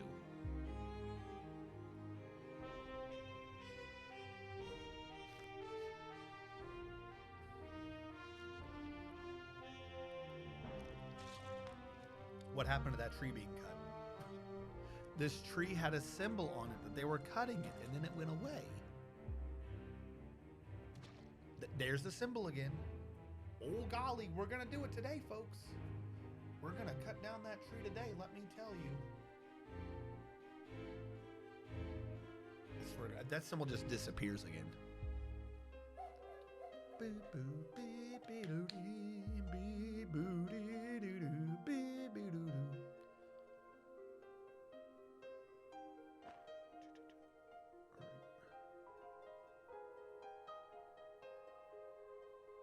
Where's this lumberjack?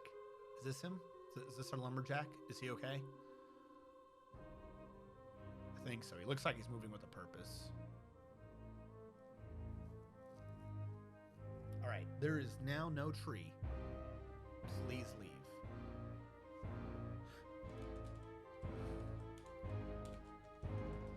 Please take your shit and go.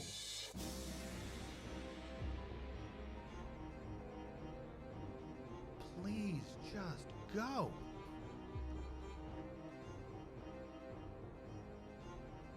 I wasn't paying attention to it too much. Occasionally the graphics like sync up like it does when they're unpacking or packing. So I don't know if they're actually packing up now or if that's just the way the graphics are showing.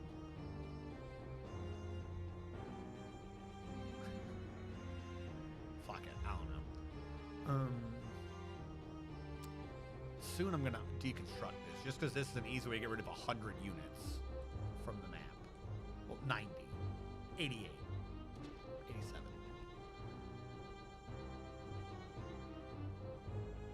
All right, whatever. I'm a thief.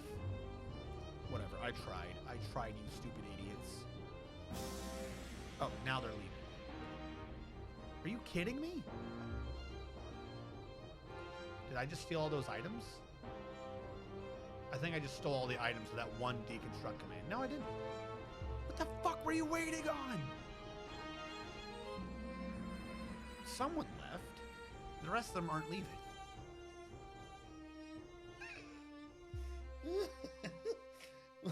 What? Go. Go away.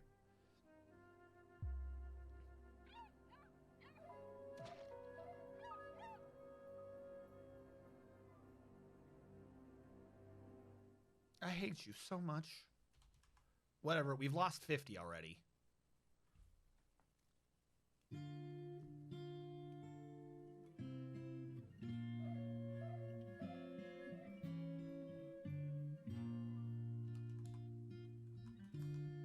How do we still have so many? Yeah, there's still a bunch of merchants here that aren't moving. Did we somehow have 2 merchants on one depot? Because there's a bunch of them just not leaving.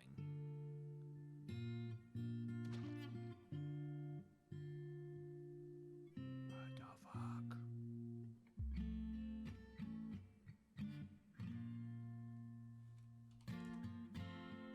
Now it says they're gone, but I didn't see them leave. Whatever. We freed up bunch of those. All right, animals. Bane of my existence. All right, down below, they're trying to haul those. Hey, if they're doing it, I'll let them do it. The ones up top, they're not doing, so I think they're now in a glitched position.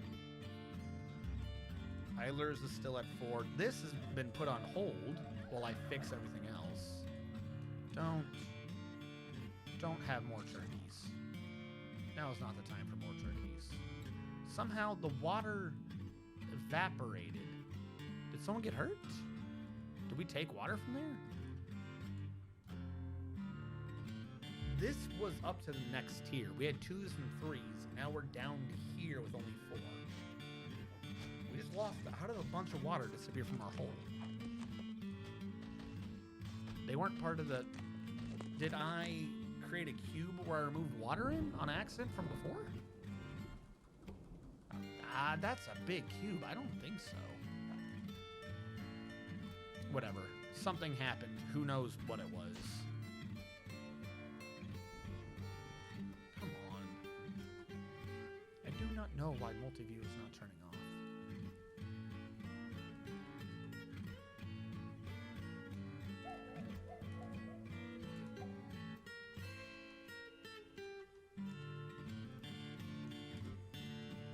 One of these days, our double tube, our wine glass, you know, will have a structure.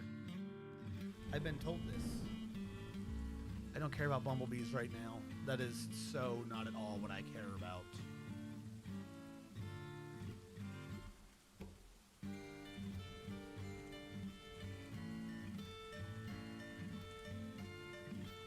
Wrong one.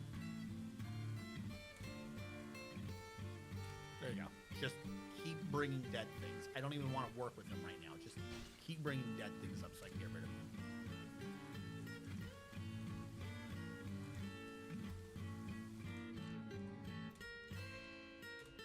Let's go. What is still here? Garbage. Why are they here? A bunch of things are here.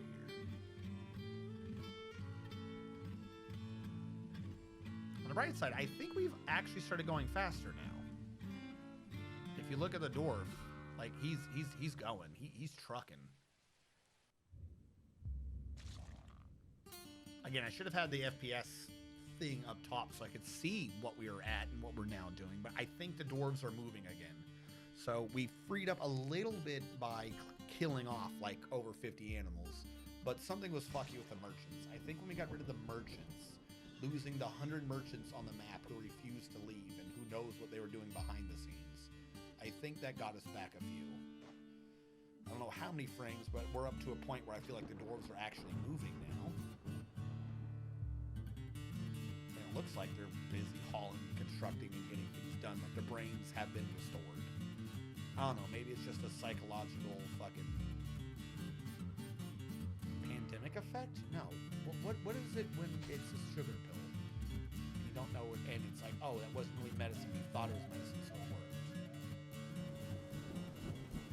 Does anyone know what I'm talking about? Am I crazy?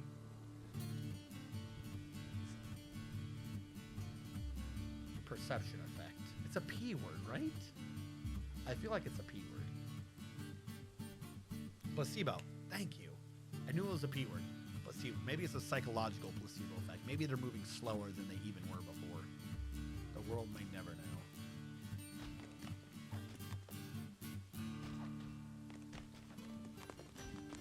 But if we're getting things done, we're getting things done. How is this doing? 12, 14, 17, 18, 23, 25, 30, 39, 41, 42, 47, 50, 63, 66, 70. Getting better. I cannot believe we're over by that much on wolves. Jesus Christ, wolves. I'm so sleepy. Why are you sleepy? You been working hard? Hopefully you're not just sick. Because I know that's what happens to me a lot. Like if I get sick, other symptoms notwithstanding, I just like, my body's like, you know what? It's time to sort this problem out. Anything else you were planning? That shit's on hold. To the Natmobile. Diddly-diddly. That's what I end up doing. That's the thing. I lost like a day and a half plus to the COVID shot. It's like, oh yeah, I feel fine. Wakes up day and a half later. Huh? Took my ADHD meds yesterday before work to see how it went. Helped with work a lot. Rush hour was a breeze. Okay. That seems nice, but now I'm so tired. Unless it kept you up late, that shouldn't make you feel like tired afterwards. Sounds more like a sugar rush than anything. Like, I don't know if you couldn't have a sugar rush and fucking crash the day after. That's way too late. Yeah, it was up till 2. Well, that's it. Your body is not happy with the sleep you have done.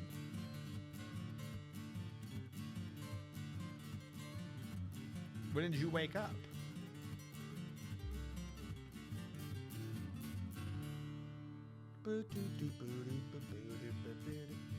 Nine. Well, that's not too bad.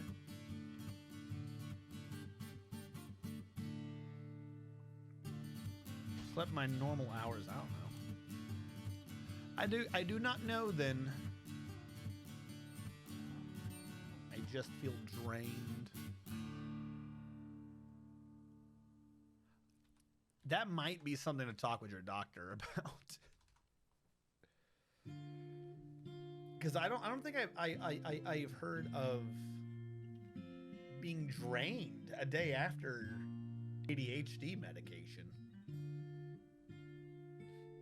I took a bunch when I was in school, and my brothers had to take a bunch.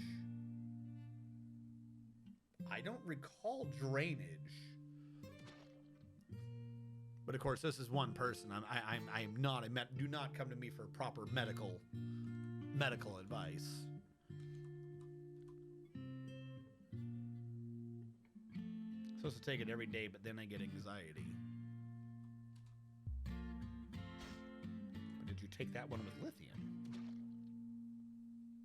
You asking me or to Chulu? I don't think I've ever done anything with lithium. Isn't lithium battery and grease?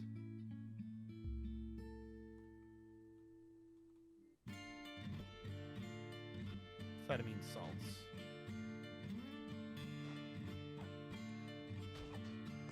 It's what, like Ritalin?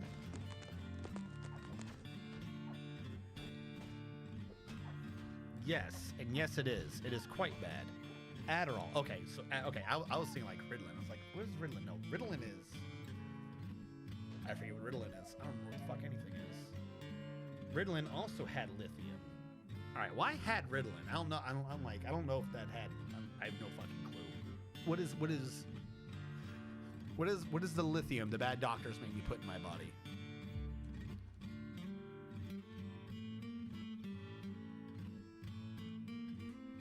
What are these little dudes up here?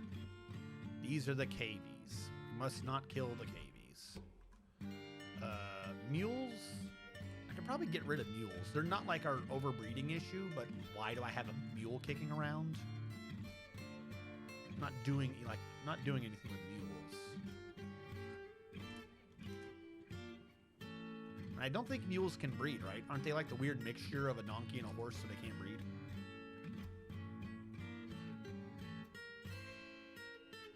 I thought it was removed, and that's why they don't prescribe Ritalin anymore. Wait, hold on. I feel like I'm missing half of this half conversations. Okay, so you were saying lithium blocks chemicals into your brain. It's been decades. You think Ritalin was removed because it had lithium, or lithium was removed from it and then Ritalin didn't work, so it didn't do Ritalin? What was removed? I know. No, my brother never did Ritalin. He was on something else. He might have been on Adderall.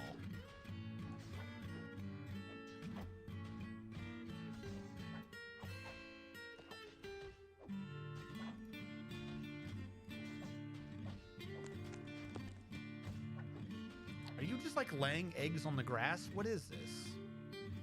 Oh, it's just a bunch of worms and lice. Why is there... No, louse. Louse is not necessarily lice, I think.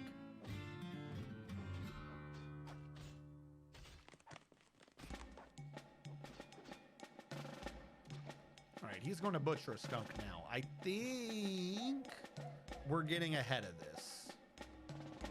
Okay, these aren't going fast enough for me. They're just not.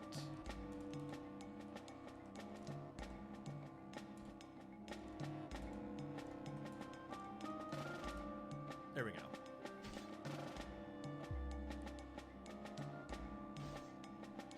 Lithium was proven to be quite bad for you with significant doses, which Ritalin had. I think I had significant doses. So I thought both lithium still probably makes its way into some in far lower dosages. Oh, good. Random life note. Look into lithium. Look into lithium.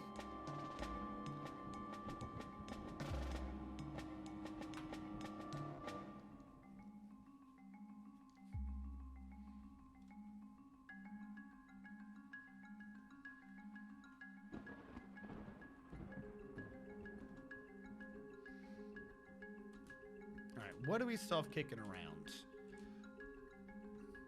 11, 13, 16, 21, 23, 28, 37, 39, 40, 44, 45, 58, 60, 60. I feel like the numbers are going up still.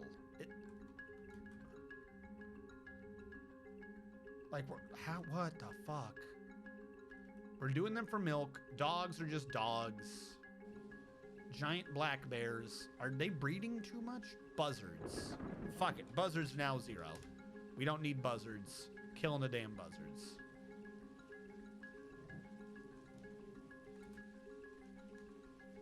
Too many damn mostly pointless birds driving me crazy.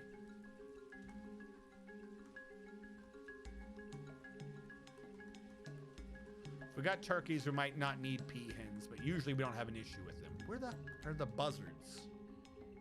Buzzards should be up here in the middle. Oh, all of these stupid things. Yeah, the flies and crap. Time to die.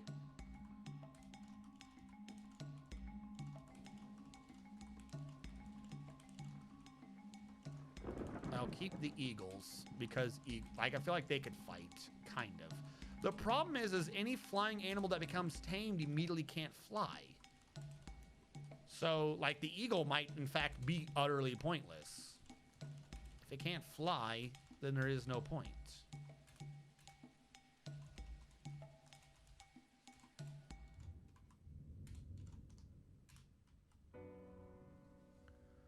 Yep, gone forever now.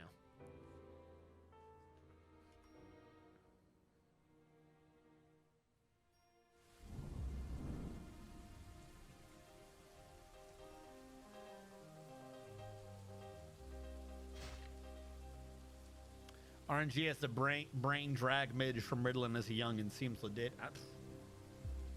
Can I get money for it? No. Look, a Hashafont emote. Why do I have this? Who?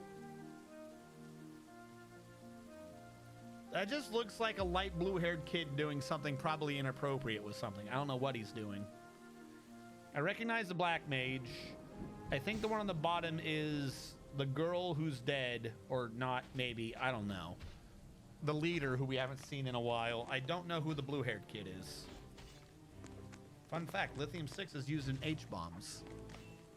You know, the way some people address chemicals, I wouldn't be surprised you could find some way to put that in there. Like, oh, don't take this. It's got this chemical just used in nuclear bombs. You wouldn't take a nuclear bomb, would you? Which font was the... Oh! The Lancer boy. Didn't he die? Isn't he a dead boy? Yeah, alright. So these corpses aren't getting touched. When they are killed, they don't... With my other thing, they don't get touched. This is just fact. This is a fact that we now need to, you know, come across and just recognize.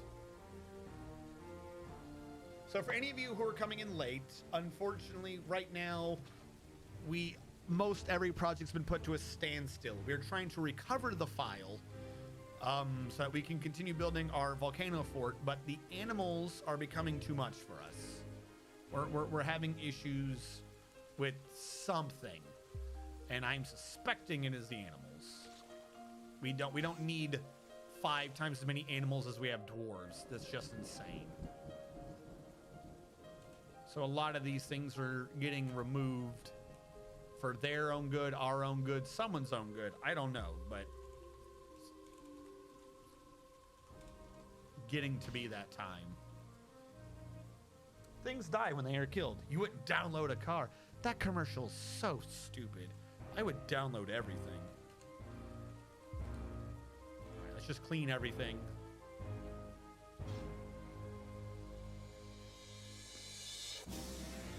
Make sure things are going well. Like I said, the dwarves seem to be moving with a purpose again, so I will give them that. Now we just need to slowly remove the things they have to be dealing with.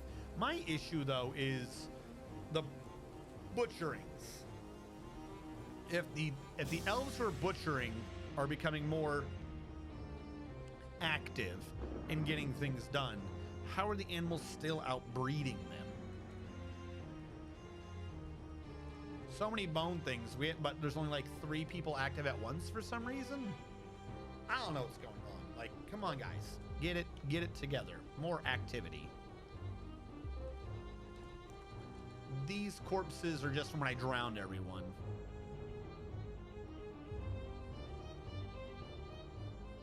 So nothing's gonna work with those corpses. We're still getting weird, like, elven corpses from somewhere in the map. A smile better suits a hero. What? Things die when they are killed. What? Yeah, they're all going to be missing for a long time. They've got deleted out of existence. No, I believe Hoshafont, whatever his name was, if I'm right, is he not the Lancer that sacrificed himself? Or is Hoshafont, is he the noble who took you in? And I think it was the noble's kid who sacrificed himself.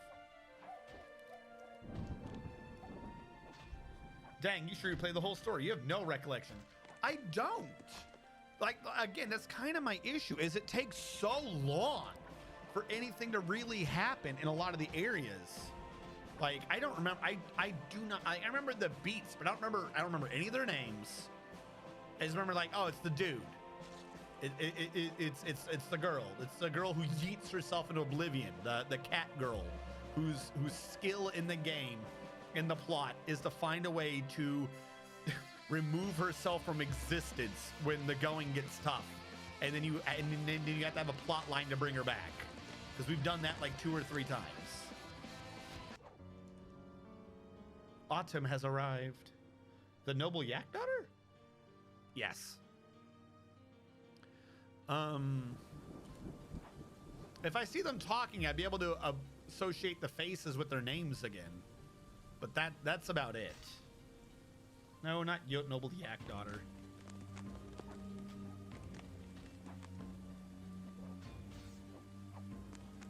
I am so tired of her bullshit, but she said she put me across her knee, so I'm looking forward to that. Really? You of all people, is that all it takes? I am surprised. Let me tell you, super surprised. All right, like I said, the dwarves are at least moving. They're not in the singular freaking movements per minute. So you can probably start going back to building. How is our military doing? Let me look up my enlisted folk. Wait, no. Through labors. Does labor tell me their military skills as well? I've never actually looked into this for military skills.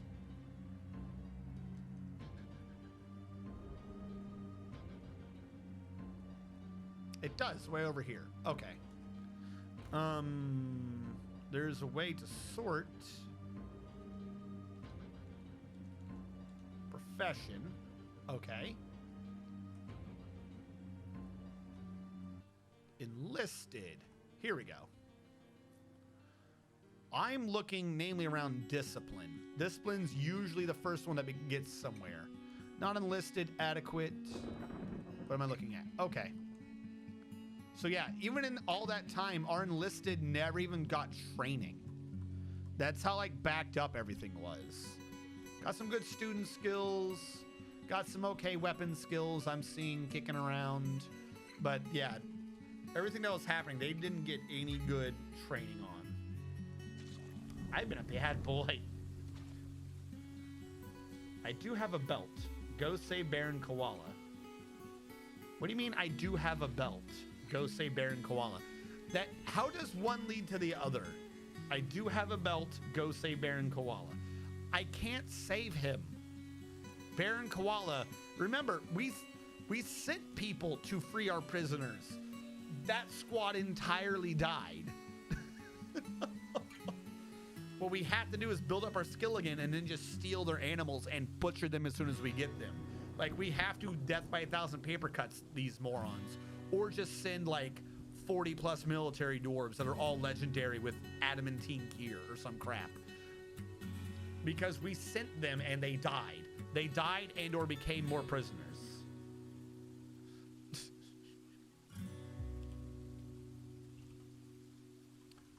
Domine, I think you're a prisoner of war.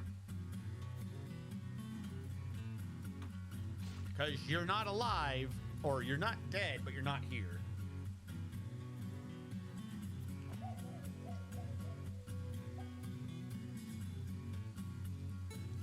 Send competent, never mind. Hire that, nope, just play tabs. Any idea when the new Dwarf Fortress releases? The Steam version? No. I think right now, the progress they made, people are assuming early next year.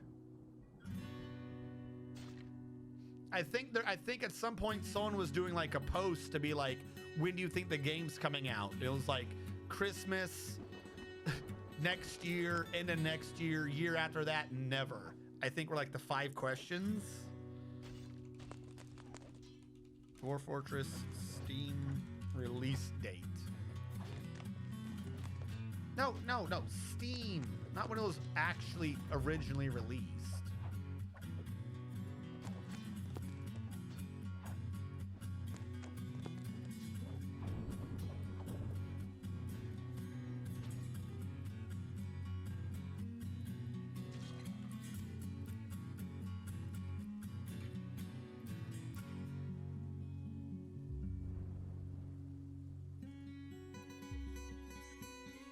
Yeah, the best we got for release date is time is subjective. I've got to analyze their news again. I got to do a few videos on that. I guess it's delayed by a day every time someone asks. They just have bots to troll the internet, to travel around the internet. And anytime it detects that someone's asked a question, it goes, take a day off, buddy. And everyone just stops working on it for a day.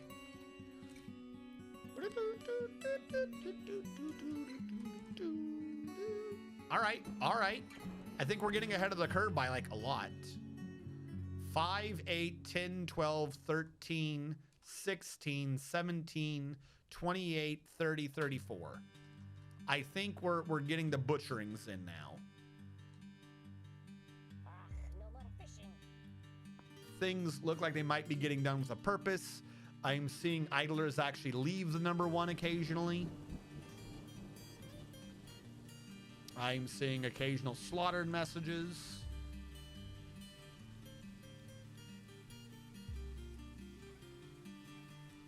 Boo, boo doo doo doo doo. All right, back down to what we were doing here then. If we were getting, nope, idlers went to 0 again. Why are they 0? So many storing items in stockpiles. What fucking item in the map needs to be moved? Is it just the butcherings? Is everyone busy because of the butcher jobs? I think so, yeah. Everyone's just busy hauling things around. We need new merchants to come in so that I can give away food and crap. Like, I'm not even needing them to make anything with the bones. I just need the bones and crap to go away.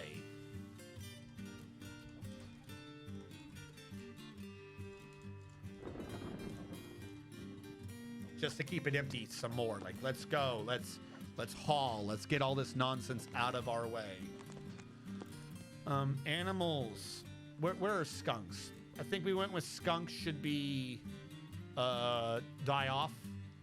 Is that what we went with? Skunks? Skunks should just be zeroed out. But no, they're making, so here's the thing. On one hand, what they have now is like a lot. And if that's what they're talking about, it's like, well, they've already done like a lot of stuff. Like maybe they're near complete for the release on Dwarf Fortress, but conversely, like a lot of the stuff they did were a lot of stuff I didn't even think that they would be doing or be able to do. So it's like, are they completed? Because like, I don't actually know what they still have to do. They had some crazy ideas for things that they were going to do that I would not have suggested were going to easily be able to be done. And they rocked some of those out in like the first month. They're like, oh, it's going to be on Steam, man. We did this. We got this.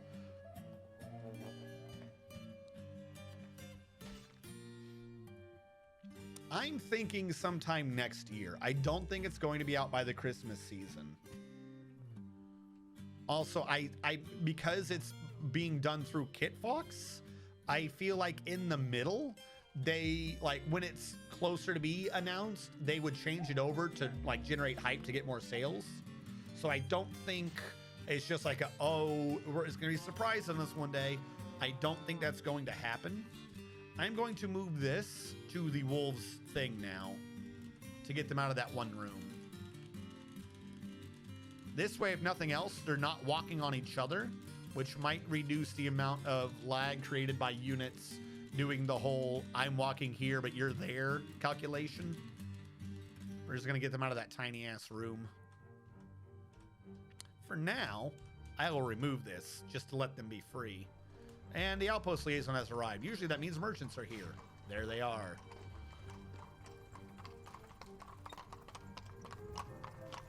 So now we just let our wolves loose. See if that helps anywhere.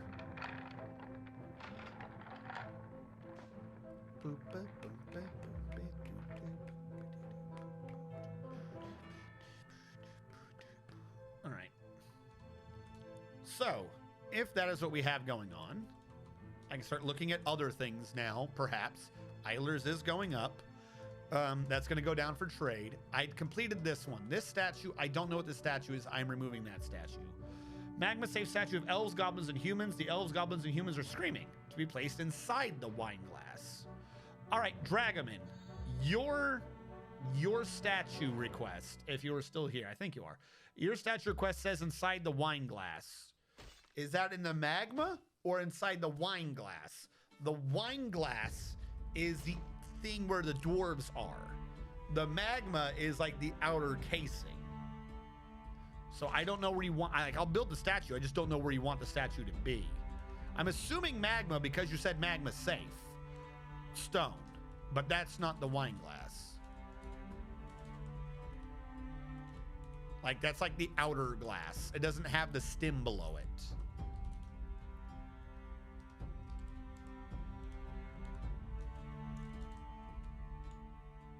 Statue, detail, image, new image. Elves, goblins, and humans.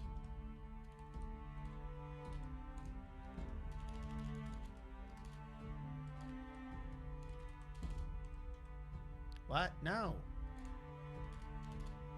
Goblin. Human. They are all screaming.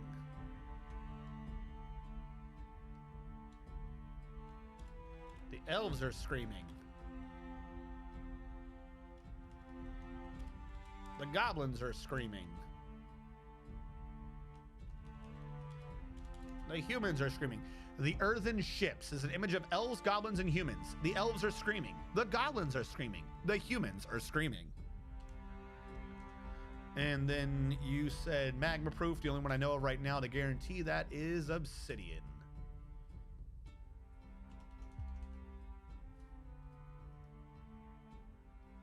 So we should be good on it. Now we've gone in a little bit. So real quick, I'm about to start complaining about things that aren't Dwarf Fortress. I said I was putting this off earlier. I didn't make it go away forever.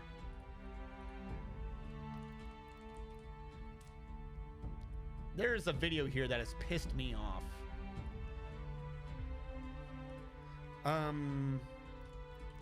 Patriot Defense Digest. And the sheer fact of the issue is all of the comments to this are agreeing with the video. All the comments to this are like, oh yeah, that they do suck. And no, fuck no. None of this is right. I wanted the mini player, but I wanted it to be out. So hold on. I'm gonna take a little bit of time from our game because I want to go over what this bullshit is. No, that's not the right source. It said browser like an idiot. I was like, oh yeah, it's the internet. Haha. It's not display. It's window capture. Yeah, we'll go with that. And I need to make sure that I'm still on top of it so that you can see me talking. All right, that is big, right? Okay.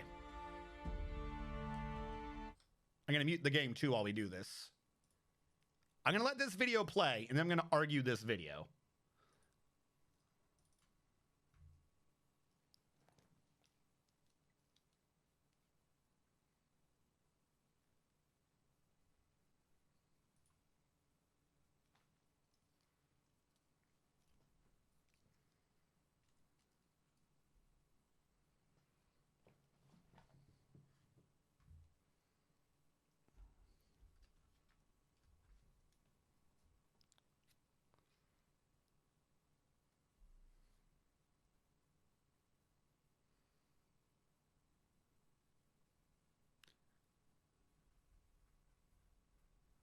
Twenty-third.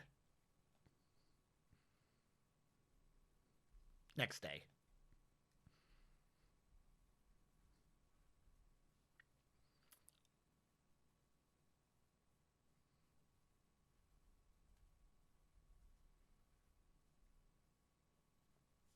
Now that thing ends real fast at the end. I need to confirm that real quick. Yep. And it just ends. And like I said, if you look at the comments, this is what's driving me crazy. This video's got 800,000 views.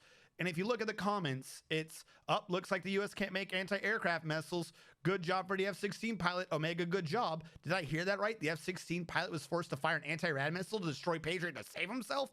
2,000 thumbs up on this. And everyone's like, yeah, whatever. Fucking good for him. Save yourselves. Blah, blah. F-16, the pilot, he did good. First of all, the guy in this video is just wrong on like so many things. Second of all, even with what he said, you can tell that he's wrong. This has been making me salty all week. All fucking week I've been salty about this. So hold on.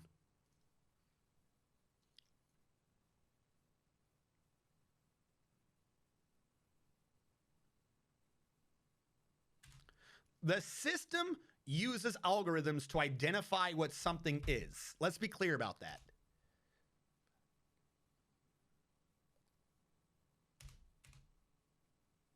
It displays the target as hostile. If you look at this part of the video, give me a sec. This right here, the circle is a friendly, the U is unknown, and the hostile is a diamond. It's how it displays it. You, the operator, still get all the information from it. The system does not go, this is an enemy, and I had nothing to work off of other than what the system displayed. The system only identifies friendlies, unknowns, and hostiles by what I, the operator, programmed into it. Different areas have different things to identify as. So there, we have a set of rules to say this is positively ID'd as a friendly, and another set of rules, this is positively ID'd as an enemy. If it wasn't one of those two things, it's basically unknown. Different countries use different missiles and have different planes with different specs. So if the system thinks it's a hostile, it's not the system's fault. And even then, the operator is the last line of, is this good?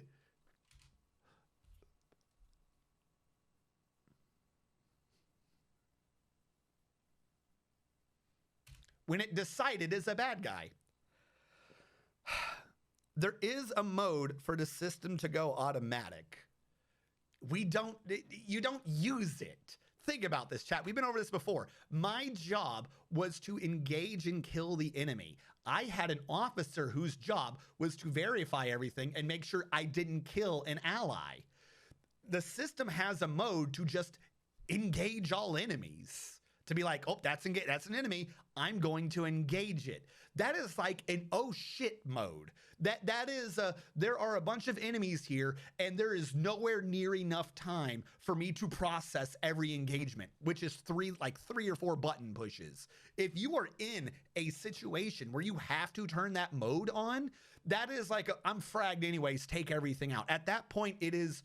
That, like, you would only activate that mode when your order from on high is there's no, like, we would rather take out every enemy and risk taking an ally. If you think about that, like, why would you ever activate this mode? That is literally an oh shit, take out everything mode. I'm gonna leave the truck. Why would you have this mode on if you're in there to push the buttons? Like, yeah, that is a mode that exists, but you're not supposed to use it. Only a fucking moron with improper training and like maybe some goofy fucking ideas with extenuating circumstances would turn that on. That is literally an oh shit mode. We have two people to do this. Why the fuck would you turn it to an automatic mode?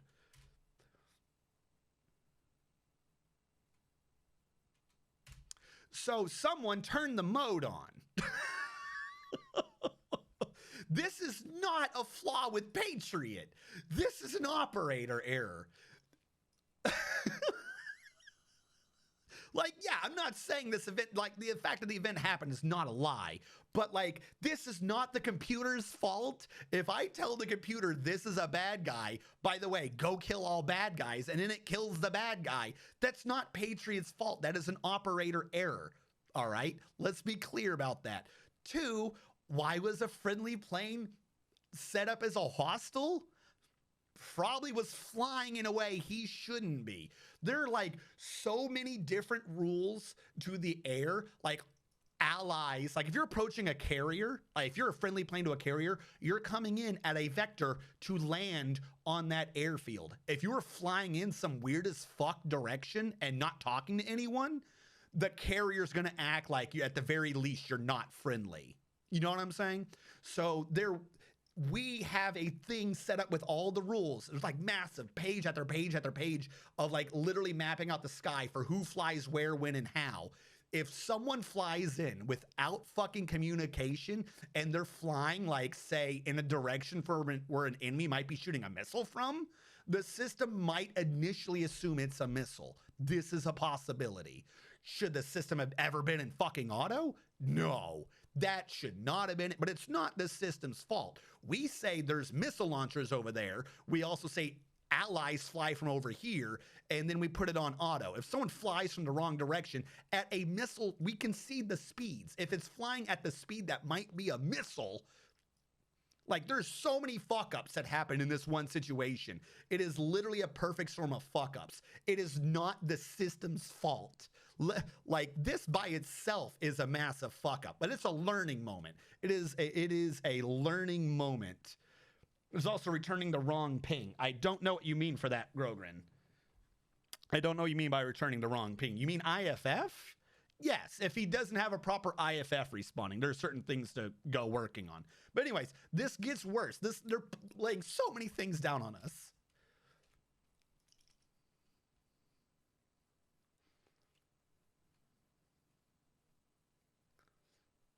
So, one day after, think about what happened, like, to the average soldier. You shot down a friendly, you know that entire unit got skull dragged through the dirt. Nobody had good sleep that night. Everyone was in so much fucking trouble and getting emergency fucking training. There were generals calling down to captains saying, I'm going to have your ass. You are never going to be in the military again. You'll be lucky if you don't get a fucking dishonorable discharge. Everybody was so fucked that on that day that, you know, the very next day, even if Taliban showed up and shot missiles at us, it would have been, you fucking take it until we know what that is. You know that is exactly what happened the next day. So the next day comes by, one of our Air Force planes shoots an anti-radiation missile, an ARM, at one of our radars. We just let it happen. They blew up our fucking radar. We could have easily shot the missile down, but again, everyone just got skull fucked for misidentifying an enemy missile for a friendly plane. That if you see an enemy missile coming in, particularly if you identify the plane as friendly, you're like, whoa, no, system's gone crazy. That's a friendly plane. And then it fucking takes out the radar that's like 50 meters or 50 yards away from the like. Everyone was just emergency trained to not engage that shit. That's not Patriot's fault. This is the operator overreacting to the event the day before. 1. 2, this is the Air Force's fucking fault. It's a phased radar. It doesn't lock on. That's not how phased radars work. This isn't Hollywood. We're like, boop, boop, boop. Oh, there's a lock on. They're going to fire a missile soon. No, a fucking Air Force pilot saw a radar, thought it was an enemy radar SAM site, and blew it up. This is 100% the Air Force's fault. This is no way, shape, or form Patriot's fault. They did have a fuck up the day before. There was a fucked up operator. I don't know what happened to him, but that entire unit got fucked. The next day, an Air Force fucking pilot doesn't know where the fuck he is, shoots at an ally radar system, and we fucking just took it up the ass because we just spent an entire day taking it up the ass because we shot down an ally. Who the fuck thinks an ally plane is actually shooting a missile at them? Again, this is not Patriot's fault, but this video does it like it's fucking Patriot's fault. That is not our fault at all. So it destroyed one of our radars. It succeeded. So April 2nd, like a week later, It happens again. There is a plane flying in, but we now have some issues. We have worked on our communications, right? One, what is the context? We're down a radar dish. We have multiple radar dishes and we can ping things from different angles. It's not like we only just have one radar and they brought in a backup. There was an entire unit that lost its radar dish and could no longer help with air picture. Like, that's not, we didn't just happen to have a backup there. No, we lost like something, like you coordinate from different angles. That's how this shit works really effectively. So we're now like partially blind. We've got no more depth perception, basically. That's not at all what it is, but let's just go with that. Let's pretend like you've now covered an eyeball. Now there's another fucking plane flying at you, right? You've detected a friendly plane, and then all of a sudden you're detecting a missile coming off on it. Shit, is this another ally shooting at us? Is this actually an enemy? Who the fuck is this? So we call up the Air Force, like, bloop, bloop, bloop. Yo, you guys need a fucking answer right now. It's happening again. I've got a friendly plane right here shooting at me. Do we engage this? Is this you? Are you going to destroy our only air picture? Because if we lose more radars, now the Air Force is fucked because no one's defending against missiles. So we call up the Air Force and we're like, hey, right fucking now, an ally just shot at us. Is this you? What the fuck is going on? We can't take this again. And the Air Force comes back. Yo, bro, that's not us. We don't know who the fuck that is. That's a missile. You shoot that missile right now. Like, we have like the Air Force, like, that's not part of anything we're tracking. We have no clue what's going on. We don't know who's there. But on the Air Force's side, we absolve ourselves of this issue. This is not one of our planes. This is not the British. Not us. It was the Navy. For some reason, there was a Navy plane in the middle of fucking nowhere. Two of them are flying next to each other, and one of them splits off, so it looks like a fucking plane shooting a missile at us again. This is all the same unit. This is all the same poor sad sacks over the course of like 1.5 weeks. So again, we call up the Air Force, like, what the fuck is going on? Stop shooting us. And the Air Force goes, that's not us.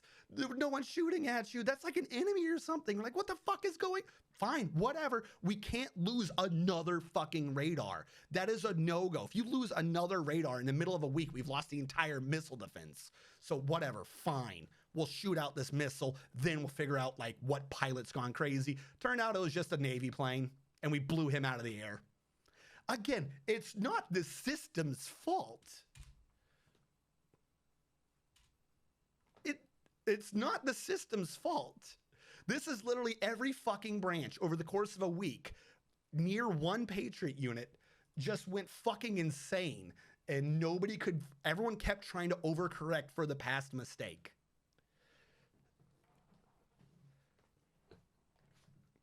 I was comfortable suction. I was Patriot. So this has been my little rant that I told you guys was coming from a week. There's all these comments below it like, wow, Patriot sucks. Good on that Air Force pilot defending himself. He wasn't defending himself. Patriot, there's no lock on.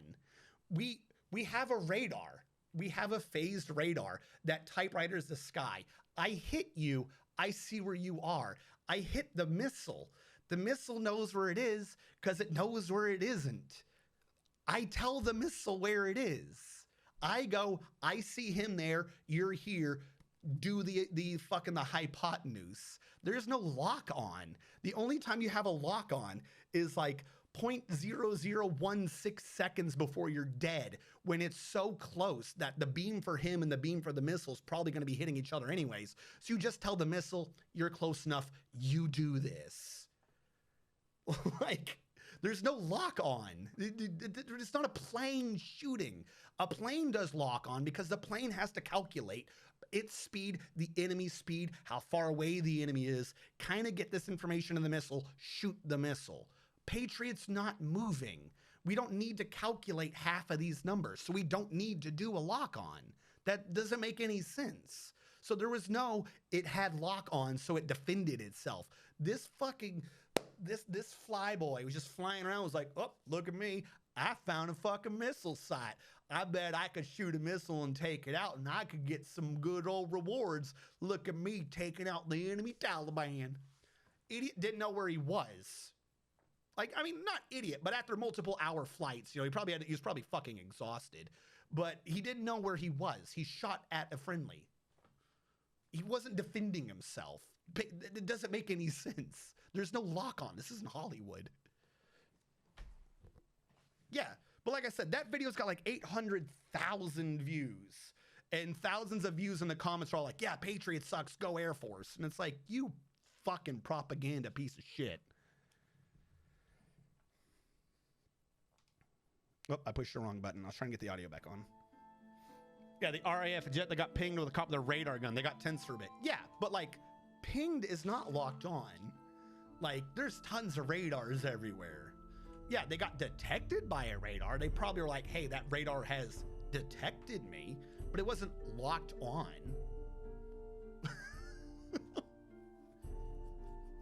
Why do the branches overlap each other? Because none of them like each other. I'm gonna tell you the truth. I'm not even 100% on that. The problem is it's almost like why are there borders between states? Like, no, like this is a serious question. Where is the Statue of Liberty? The island, like, it's been constantly argued. I think now the island belongs to New Jersey, but the actual land on top of the island is now considered federal. So it belongs to the federal, but I think New York gets some of the revenue from it.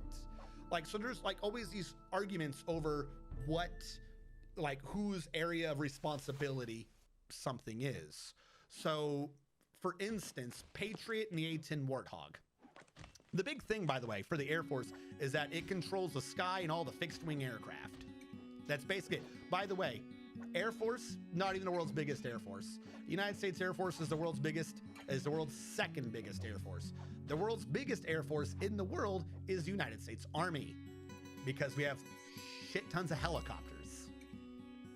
Our Army has a bigger Air Force than our Air Force does. We're just not allowed fixed-wing aircraft. Oh. But Patriot is a thing wholly designed for aerial defense. Before it was missile defense, it was anti-enemy plane defense. So you're like, okay, handles the Air Force. And I think at the beginning it was supposed to be underneath the Air Force, but the Air Force didn't want to divert money to it or some crap like that. So they're like, but while it is doing the air, it's all on the ground and we don't want to deal with it. So it's the Army's problem now. So the Army got the Patriot. But because everything that we engage is in the air, it's an Army unit that has to listen to the Air Force for insanities. Same thing kind of with the A-10. The Air Force keeps trying to get rid of the A-10, the Warthog, because the Warthog doesn't help the Air Force. It doesn't do anything with their air battles or do this, do that. It doesn't gel with their new super Mixonic speed deluxe plane that can fucking do nothing. But you'll notice it was like McCain who kept arguing, shut the fuck up. Leave the fucking Warthog alone. Because what's the Warthog really, really good for? Ground support. So theoretically, this is an Air Force system that has to listen to Army command, because it's the Army who's only ever going to be constantly using it. So the Air Force keeps just trying to offload it because they're greedy assholes. We have to defend them with Patriot, but they won't defend us with a fucking Warthog. I don't know. So that's where you end up with these issues is you have like a clear defined set of who does what, but there's always going to, for some reason, be like a weird situation where two people have claims on it. And either both branches don't want to do it, or both branches do want to do it. And that's why you have the issue. I'm fairly certain the Army would just be happy if the Air Force would give us a fucking Warthog. I think the Army would literally be perfectly happy if it was just never on the Air Force's rolls again. Let the Army fucking do it. However, the Air Force is never going to give up the funding, the flight time, or anything else that would take to give it to the Army. A bunch of the fucking, they had fixed wing, but then you had like, what about the carriers? You had the issue, well, what about all the carriers and shit? Because the Navy is more and more handling planes. So it's like, all right, well, we'll give the Navy fixed wing as well, but only if it's carrier-specific ones. So that's why there's like, at least around World War II and shit, there were differences between like carrier planes and non-carrier planes. They could basically be the same and have like one thing different to be able to land on a fucking carrier. But that carrier-ness made it be Navy, not Air Force. because of a hook or something crazy like that. So that's why there's a lot of overlaps, is because of ill-defined parameters as to what is whose responsibility. But remember, the more responsibility you get, the more money you get. So everyone wants money, and the Air Force just takes it all anyways.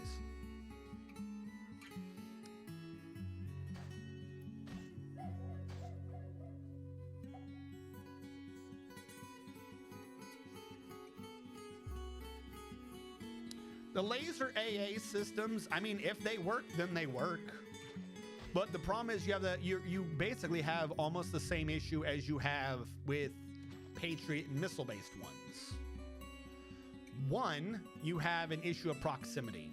Over a long enough distance, the laser's not going to be effective. So you have to wait for it to get closer.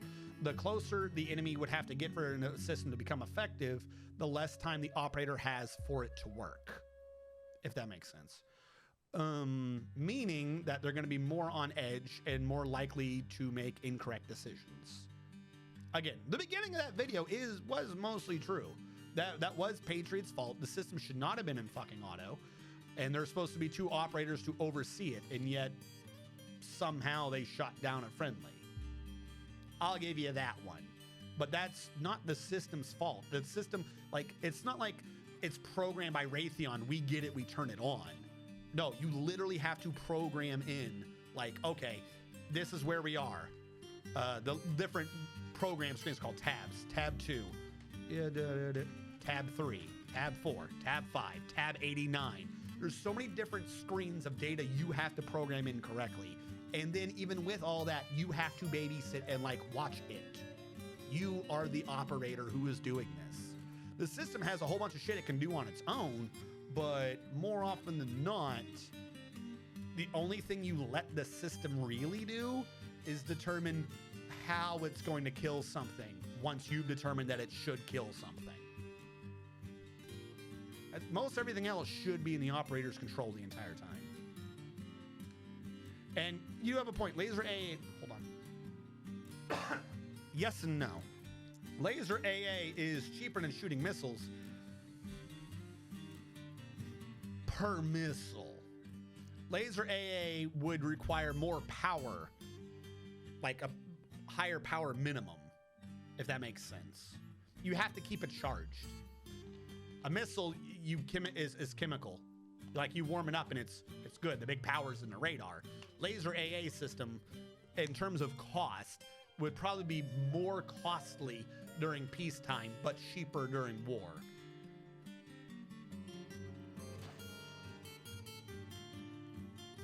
Yeah. And again, and with that, like, that shit was, like, verified. It was like, yo, what the fuck is going on? No one thought to contact the Navy because, well, we've been having so many issues with the Navy during that point, with the Air Force. Who thinks in the middle of Iraq that randomly they have to go verify also with the Navy if the Air Force says they're clear? Because the Navy and the Air Force weren't communicating.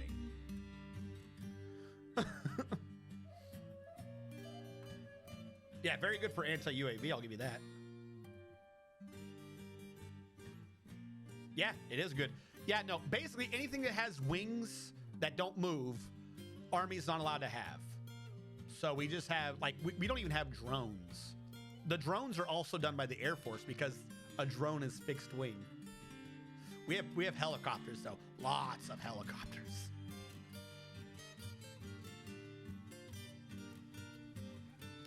Our F-16's Navy. Again, it depends on what version. Like, if you look up F-16, it'll be like this version A, version B, version C, version E. Some of them are only Air Force. Some of them are also Navy, if that makes sense. They're like a carrier-compatible plane could be used in the Air Force, but you're not going to see a Navy use a non-naval plane because that wouldn't make sense. It would never be able to work.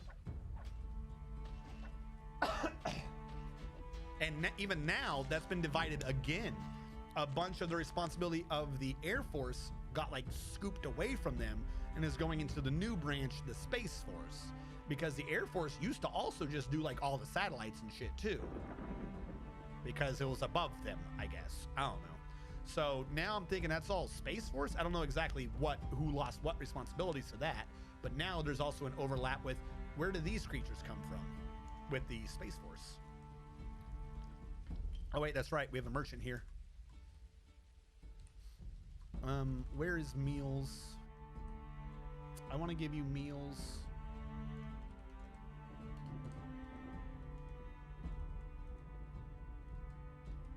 Where are all my prepared?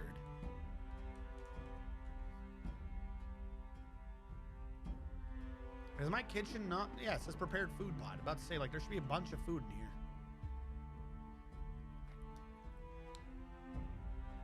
Laser A is cheaper per missile. With that being said, a chemical laser would be slightly cheaper. Hook it up to a generator. Army can have VTOL then. Nope, no, because it has a wing. Like, it's not that the wing never moves, it's that it has a wing. The Army thing is a rotary wing. It's not does the wing not move, it's when you are flying, what is the wing doing? The Air Force gets spin. That's what it comes down to. Is the primary lift, is the primary why you don't fall out of the air caused by spin? Army. Is the primary reason why you're not falling out of the air caused by T-posing? Air Force and Navy. That's what it is. So yeah, the three biggest air forces in the world in order is the U.S. Army, I think the U.S. Air Force, and the U.S. Navy. I think the U.S. Navy might be before Air Forces. And then after all of that, you get a different country.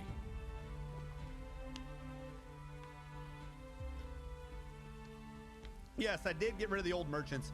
I like started a deconstruct, and then that made them realize what was going on, and then they left. So I canceled the deconstruct, and we didn't steal anything. They just bounced.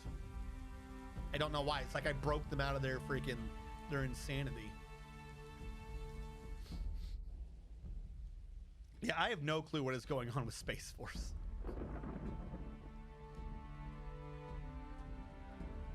Well, no, T'Challa, obviously hook it up to a generator. Even my system is hooked up to a generator. Everything's hooked up to a generator. We still have to fuel the generator. Like, it being on a generator doesn't make it not cost money. It's not like all of our launchers and missiles and radars and stuff are always hooked up to the grid. If it was hooked up to the grid, it would be so easy to take out a system. You just find the local power plant, take that out, and then the missile defense is down. No, they all have generators. It's just how expensive is it to run that generator? Use the sun. And also, you have to run more generators if you want to worry about downtime. For instance, we have basically like Apache helicopter engines for our generators, and we have two of them. You have one, it can run all the central equipment by itself, not the launchers or anything. It can run the radar, the communications, the control truck. It can do all the central trucks on its own with this big honking generator by itself. But here's the question. At some point you gotta do maintenance. At some point there might be a problem. So what do you do then? We have the second generator. All right, so you turn one off, you turn one on, and no. That's not how you do it, because if something happens, you've lost air picture. If you lose air picture at the critical time, you've got to run two generators that have been synced up to run together, with half of them taking half the load. And if one drops, the other one has to immediately take the full load. So whatever you're thinking for power supply, immediately just double it. You have to have redundancy into a power system. Otherwise, your thing could go down at the wrong time. So just immediately, whatever you're thinking for, this would power an electrical laser, double it. Immediately double it. Just flat out. And like I said, you'd probably have to keep some sort of capacitor or something stored in that laser or something. So I feel like it would use more power just operating. Whereas our current missile system for that is like, it's just on to do a communications between, you know what I'm saying? Like, it's just connecting to a missile and the system. It's not powering the missile. All right, they're about to leave. We have to set the trade now. Praise the sun.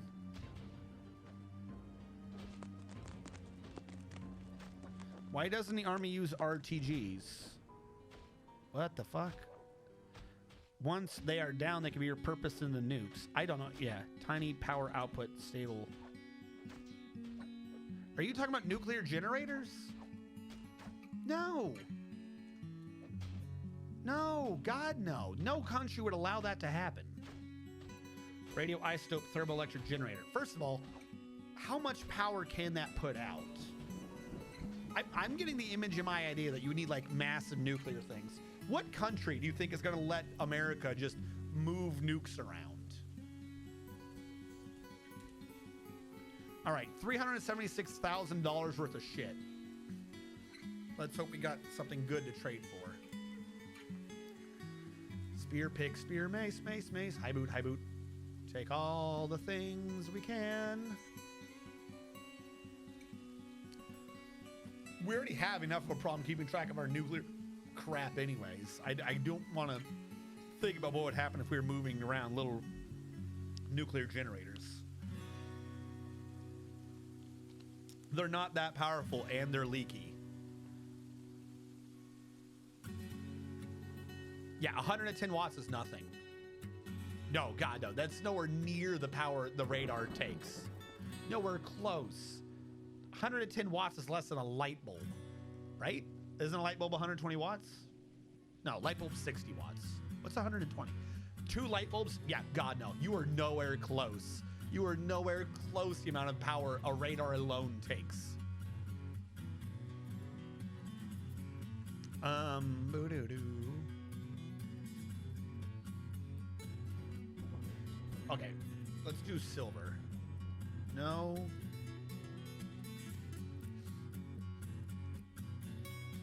Silver mace I'll take. We already got our steel. I'm trying to offload things, but their shit's just fucking cheap. We'll take their parchments.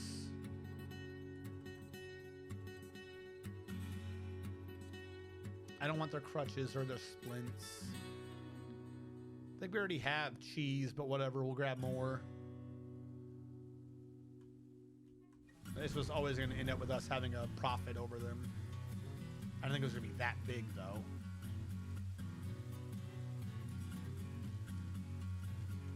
Do they have clothing? I feel like we're probably low on clothing.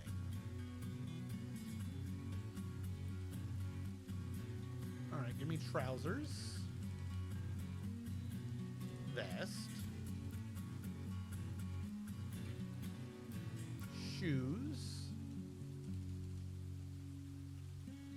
Socks. Gloves. Caps. Nope, not caps. Hood.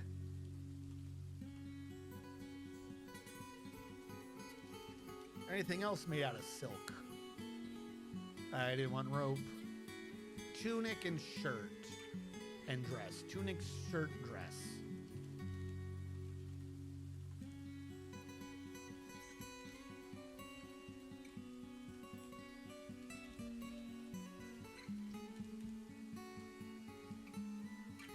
All right, that's brought them to only a profit of 346,000.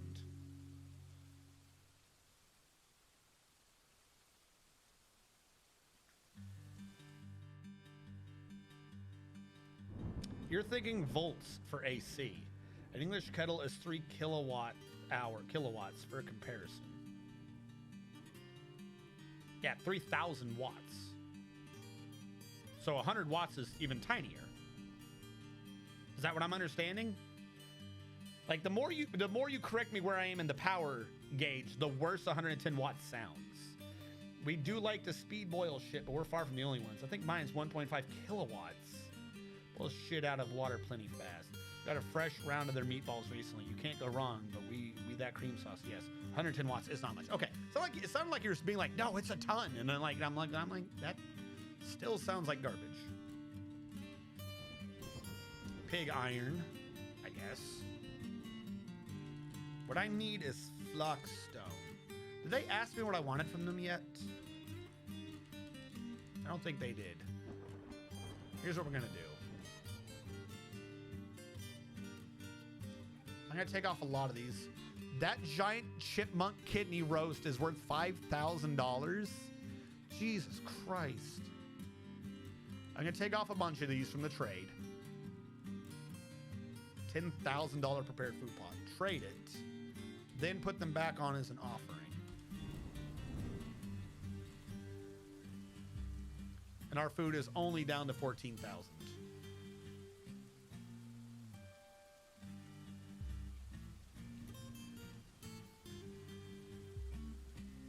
I mean, they're neat, but there's no way you're powering a defense system off of it. Let me see if I can Google the power requirements of Patriot.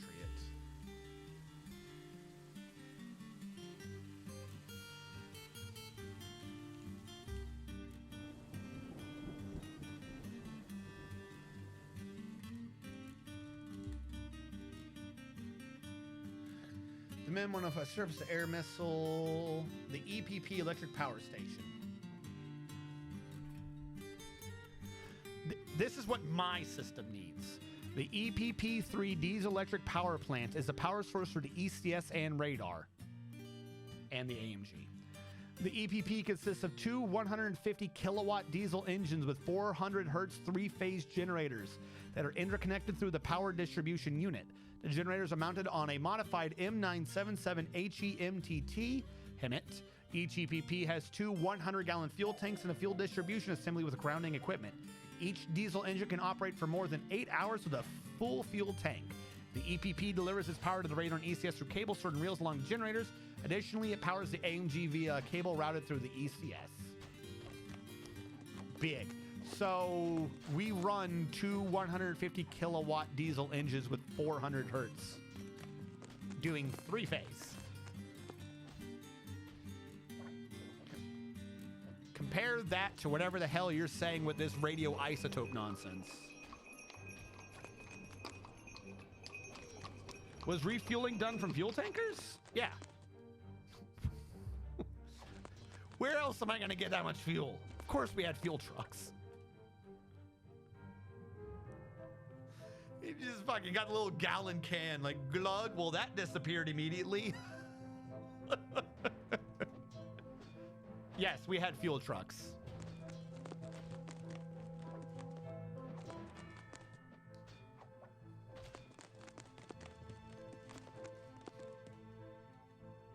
The fuel trucks are... I think that unit that fucked up had to do with jerry cans for a week.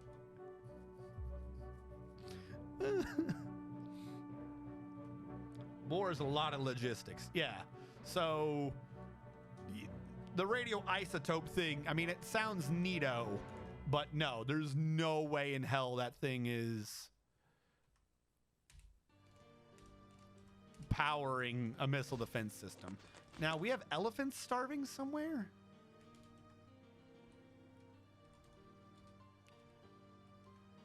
I didn't trade for a caged elephant. Is that the enemy? Isn't the enemy? Is that the merchant's elephant?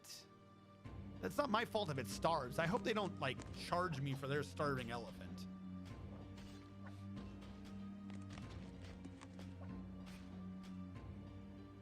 But yeah, no, it's, like I said, it's a big truck. I wish I had the dimensions for it, but it's a big truck. No joke, if you weren't in the ECS, one of the first things before testing or preferences or who's good for this and that or whatever, we went for size. You had to get the biggest motherfuckers to run the EPP, because when you get somewhere, you have a certain amount of time to go from truck mode to this is a missile SAM site mode. Like we have a time limit on our test. You have to get the whole thing done like under an hour. The whole thing done. And part of that is you have to run out these cables. These are thick cables. These cables are, like, depending upon your size, bigger than your torso. There's some thick cables. Well, that might be a slight exaggeration. If you're skinny enough, they're bigger than your torso. But they're heavy, and they're further out, and they're on these spindles on the EPP. There's 4 of them. 3 for the radar, 1 for the ECS truck. So you have to grab this and just run. You have, because if you stop, friction's going to count against you. Because the longer you go out, at some point it's on the ground. So either you're a tall person with the strength to keep the whole thing off the ground, or at some point you're just dragging more and more dead weight along the ground in friction. So you have to grab this thing and just fucking hoof it in a direction to get the cable out. Then afterwards you worry about figuring out how to hook it up to the machine. You don't hook it up and there's a little bit like on the spindle. No, the whole thing has to be out because it gets detached. Well, it's not completely off. It like goes through a thing, but still. And then the end of it, because it's spinning, then the end of it is hooked up into the generator itself. The spindle is separate from the electrical system. So you have 4 of these things. 3 of them got to go to a radar that's kind of close. And then one of them has to go all the way to the fucking truck, which is like close, but as far away as possible because it's a radar. So that was like one of the first things like, oh, you're a big man. Do you like running cable? Because that is what you are about to do. We need mass doing it. You about to run these cables. I think the thing after that, because that one was usually just sheer size. After that, though, you had the AMG. If someone wasn't a bit strong with one of their arms before the AMG, they were going to be strong afterwards. Because you have 2 antennas that are sticking. You have 4 antennas on 2 poles sticking up, but they hinge in the middle because they got to be able to be on the truck. So you rotate the thing out, and then you have to lift an antenna. Now this, like the actual antenna, like sure, hydraulics and all that good jazz, but this rotating bit, like the elbow hinge thing, no, that's sheer like 2 gears intermeshed. You got to be yacked. You got to this antenna all the way up before then you can switch to hydraulics to raise the whole thing into the air. And it's like the thing to do, it's like I think kind of big enough for 2 hands, but like not kind of really, because you have one like slamming into the machine. Like the whole thing, it's a pain. You're gonna hit muscle failure trying to get this damn thing. It's so hard. Are we almost there? No, you're like halfway. Because the first part's always easy. You have this bit, like there's you're not doing any weight. As soon as you get to like the halfway point, you have a right angle on this thing and you're needing to fucking turn it. That shit sucks. Something about magnetic induction. Sure, I believe it. But yeah, no, these are some big trucks. The radar was kind of easy to do. Like you had to know exactly what you were doing with it, and you had like it had to be balanced. Like you couldn't have a radar that was tilted. So if you stopped on tilted ground, you had to sit there with like a little fucking remote. It's hooked, not like a remote, but like a little fucking box thing. And you had to do the 4 legs like individually to like get the radar to be flat. Because again, you can't have the damn thing off. That'd be wrong. But luckily, you got a little bubble.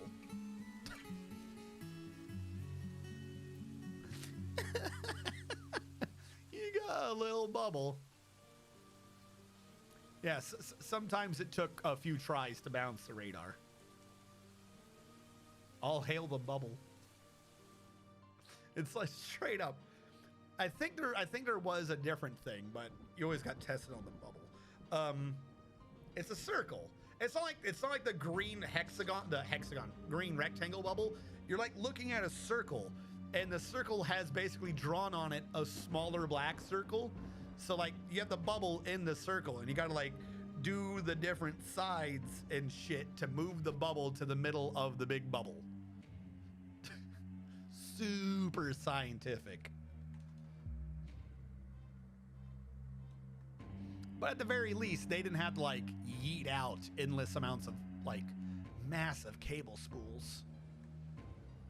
AMG, like I said, that antenna thing kind of sucked, but everything else relatively easy. They had a couple of cables too, but theirs were all like data cables. It's antennas. You're hooking it up to radios. So most of their cables are just data cables and stuff. No big whoop. ECS was just a pain because you had to do like 3 different things in the ECS. You had 3 different tests and they all sucked. One of them was, of course, hooking everything up. But again, most of the heavy lifting for that was done by someone else. but you have to do things like a precise order and at all times safety. Like if you were doing something and for some reason you have a wrench and you drop the wrench, safety. Your entire team just failed. Try again. If you get 55 minutes and everyone's tested at the same time, like everyone has to pass at the same time. So if your ECS passes, your AMG passes, radar passes, EPP gets a safety and they fail, guess what? Your unit failed. You got to do it all again because it has to be done. Like step 1 on the radar is like, dude, you know, truck this and that. Step 4 or whatever is like hooking the cables. So you can't test that individually because you have to be timed. You have to have a good working timing with the people doing the electrical power plant. You have to have a good working time with the people doing the AMG. So if one unit failed, you all failed. And this depressingly includes all of the launchers because that's where most of the safety issues were. Because they had to use the few tools with whatever they were doing down there, but I never knew what it was. I've never seen them do an emplacement. I don't actually know what they do down there. Magic for all I know.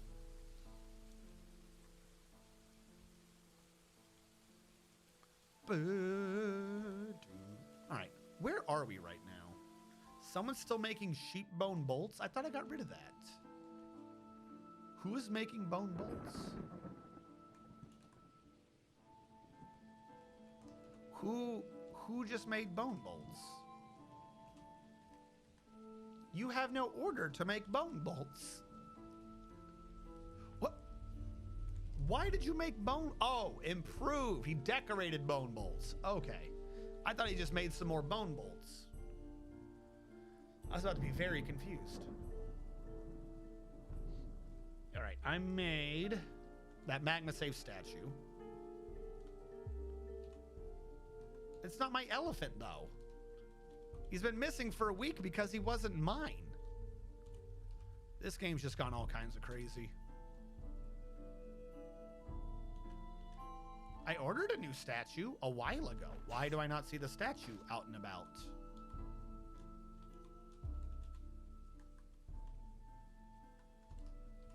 Do you still have a statue here? I don't want to build another statue, but I'm not seeing it. I'm going to build 2 statues right now. The ones that I have, just to see what they are and get them off the map. Or get them out of my pool, because I don't know what they are or what they're for. But yeah, no, it's not Patriot's fault.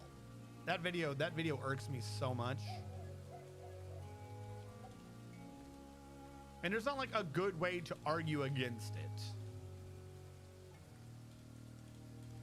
Because again, like I left my comment, but that comment doesn't do good if no one sees the comment. By the time that you're able there to make a comment, someone else's comment's got like 3,000 likes. So that's what's going to be there. And it's like, but it's wrong. This entire thing is wrong. I'm just really annoyed that someone on a page called Defense Digest could be that wrong. Like, I don't know who they're funded by. I don't know what they're running. My thought is that they do defense. They do military defenses. So you'd think that they would have research to know what happened. Because like I said, most of what I said is also what he said. It's not like I brought new information.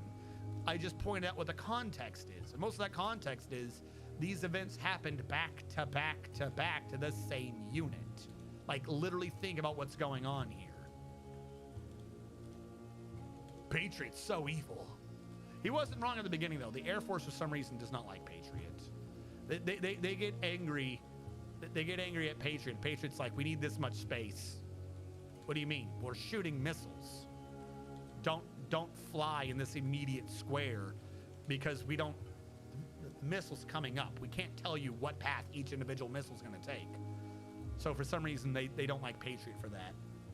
I will grant him that. The Air Force does not like Patriot. It's the weirdest thing. Oh, he wants to protect you? Yes. Okay. We're shooting missiles, so if you could give our missiles some leeway. No. What? The army's got that shit handled. Who's got the right of way? Artillery. Artillery always has the right of way. For some reason, the Air Force argues that. No, we're running important missions. We have the right of way. You stupid, bro. To be fair, though, I don't think any plane's been taken out because of that. I don't think like a plane's gone over a Patriot site and happened to get clipped from a missile flying out. But you try pointing out to them that probably they shouldn't fly there and they get salty. It's a missile. What are you talking about? You get out of your fucking ally's way when he shoots a missile from his plane, don't you?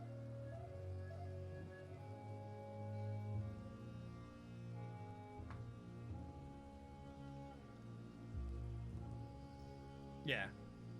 Okay, I don't know how to say this. That's right, I don't know how to say a great many things.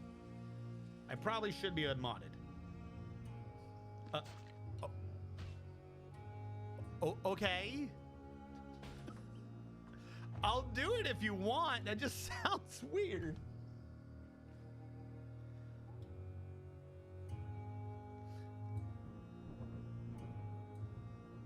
Wait, did you actually somehow unmod yourself?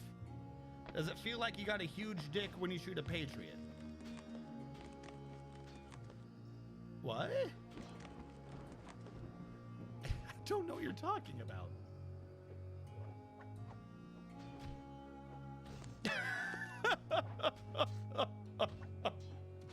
I don't understand the question because I can now. Like, I'm not on the launcher when it shoots. Are you talking about? I honestly don't. You know, like small man, big gun. No, it feels like I'm playing Dwarf fucking Fortress. Did you see the screen? Like,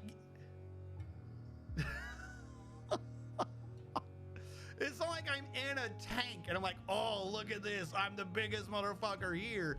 I'm in a fucking super cramped cube. Super fucking cramped. Okay, you sit in a chair. The communications specialist sits in the middle and your officer sits on the right side and you are basically sitting shoulder to shoulder. That's how wide it is. And that's the area they made wide because you need the people to be sitting there. The hallway to get in and out is a little over one person wide. It's a tiny fucking area and you're sitting in front of a screen that, I kid you not, looks like ASCII Dwarf Fortress. You saw the symbols, the U, the circle, and the diamond. You saw those symbols. Like, it's not like, it doesn't show up to down. It's a radar. It gives you a top-down picture of like the airspace it sees. But like, you gotta look at the numbers by it to see the actual height it's at. So just go find your smallest closet, sit in there with a laptop and play Dwarf Fortress. That's what it feels like behind the screen of Patriot. I swear to God. Like I said, the launchers, like the things like, oh yeah, this is my gun, are nowhere near you. Now, I will tell you, when I launched missiles before and hearing the fucking people on the radio be like, yeah, get the motherfuckers, that does, like, it makes you feel a bit something. But at no point are you like, oh yeah, I'm the big, You're just like, oh, and you always had the generator and air conditioner noise. So the whole time, just imagine this in your ear too.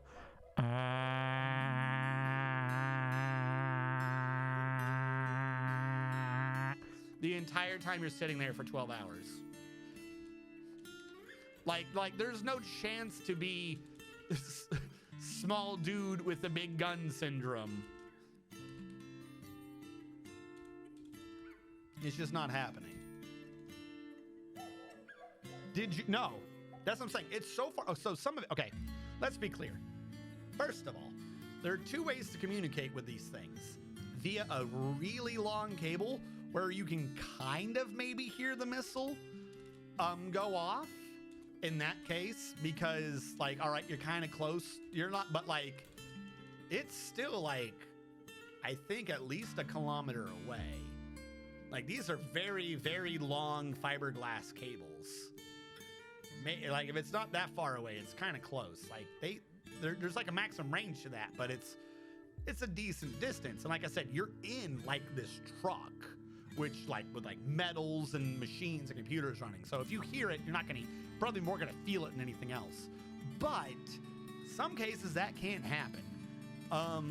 When I did my launch in Kwajalein at the Reagan test site, there's only so much room on an island. So you're on one island, the launchers are on another island, and you're communicating via radio. That's what the antenna mast group and shit is for. Like, you're having to communicate via radio and other things. So they can be like out there a good distance. Like you probably couldn't easily see the launch. You could see like the trail of the missile as it goes up, but like you couldn't see the launch, if that makes sense. So a lot of times, yeah, you're not even like, you're pushing a button and then you see a blip show up on your screen as your radar picks up your own missile and you see it flying out. We call them Doritos. Yeah, so no. I don't know why you had to unmod yourself to ask that, but okay. Really weird. Missile command syndrome. And like I said, more importantly though, you can't. Like just from an actual psychological perspective, you literally can't be like, oh, I'm the biggest man here, nothing can take me out. When there are things called arms, anti-radiation missiles, they're like, again, the easiest way that I always taught someone to understand what a radar was doing, right? You have active, passive, and off on your radar. Imagine, like, sit in your room, close your eyes. You're off. This is a radar that's off. Open your eyes in a pitch black room. That's passive, right? If something is emitting something, you can see it, but you can't point, you can't make it show what you want. You're not the one doing the radiation. You happen to be able to see radiation coming in, if that makes sense. Like, so you can get an idea like, oh, there's a jammer, or there's a this, or there's a that outside, but you can't get good information or anything. This has a plus side of no one knows where you are. In order to be like a fully active radar, you have to start emitting radiation for it to hit the enemy, come back, and like to your eyeballs. You have to turn on your flashlight. But here's the problem. An ARM, an anti-radiation missile, is a missile that goes out and just looks for flashlights. So you can't have like big dick syndrome being in any anti-missile site like that, because the whole time you're in a dark room holding a flashlight on, trying to see the enemy. And there are very specific types of enemies whose whole existence is track down and kill that flashlight. That's what the HARM missile was, that our Air Force shot at the missile. I forget what the H stands for, but ARM is anti-radiation missile. Secondary thing, you don't necessarily have to be in the flashlight's light to detect the flashlight. So get the biggest club all you want and then go out in the middle of the woods at pitch dark and like with the wolves howling and shit. You're not gonna feel like the biggest man in the woods. You're going to know that whatever tries to screw with you, you're gonna mess them up. But there is at no point do you feel indestructible. That's just not happening. Yeah. It means the tattletales can find you. Yeah. So, yeah, psychologically, you really can't. Like, it's just not gonna happen. If you are detecting people, a lot more people than you can detect are detecting you.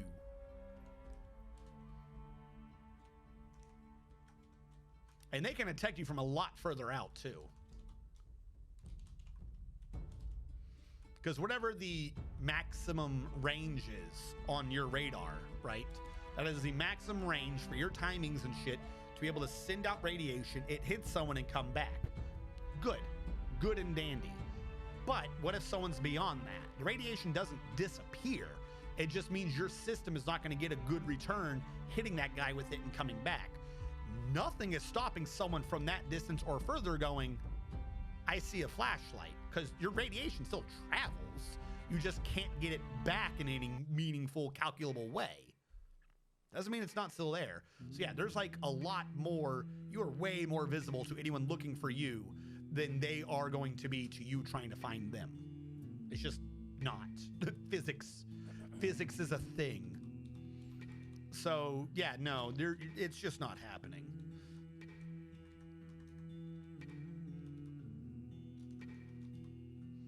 But yeah, no, shooting the missile though. If you don't get a manly chub shooting a missile, then I don't know why you're in missile defense.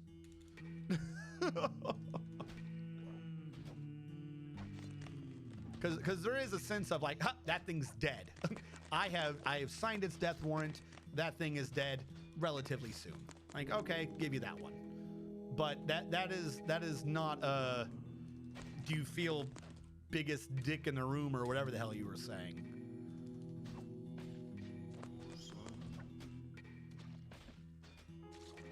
And quite frankly, our missiles aren't even that big. Biggest dickus. You have to remember, a lot of missiles, they need bigger size to do two things. Have a bigger explosion or to go further. Bigger size for more fuel. Patriot missiles, like, I mean, they're not tiny, but in the land of missiles, they're not that big. Their job is to hit, to spear the enemy missile. Our old missiles, the old Patriot missiles, you could get 4 to a launcher. The new missiles, you can get 16 to a launcher. They shrunk down in size by a quarter. You can get 16 missiles in the same space that you used to be able to get 4. Our missiles are actually getting smaller so they can be more maneuverable and also to better spear the enemies. They're not even big missiles.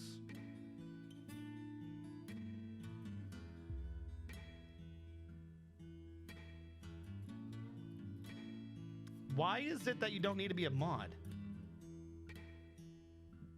Giant panda and dwarves. The dwarves are impaled on the panda. No. No.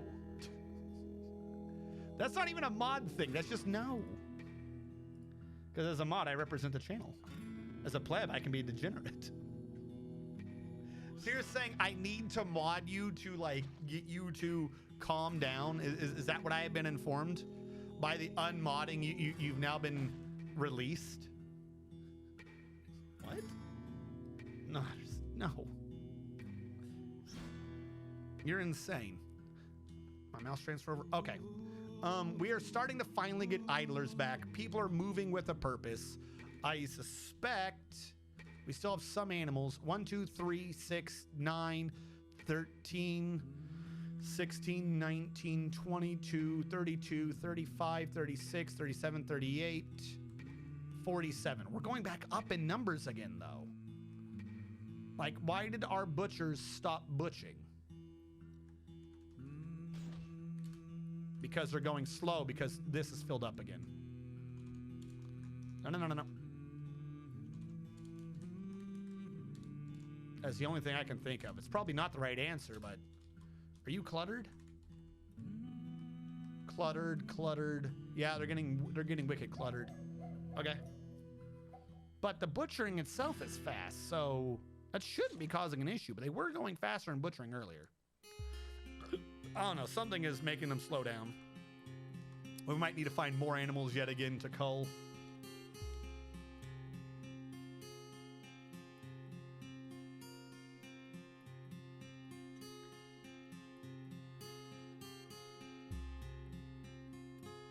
It's kind of like how German WW2 magnetic mines work. They were kind of a passive detection system, so what the Royal Navy did to counter them is get a couple of PT boats with an electrified cable standing between them. Yeah, that's exactly it.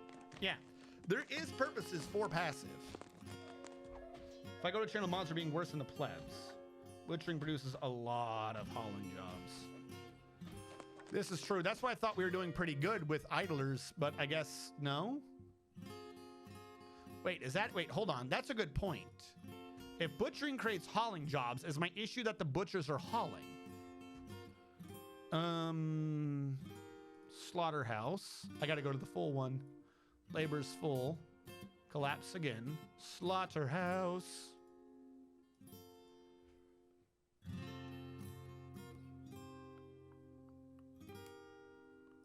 Refuse hauling. Nope. That's refuse hauling. Food hauling. Maybe if I turn off hauling of the butcherables, they'll butcher faster.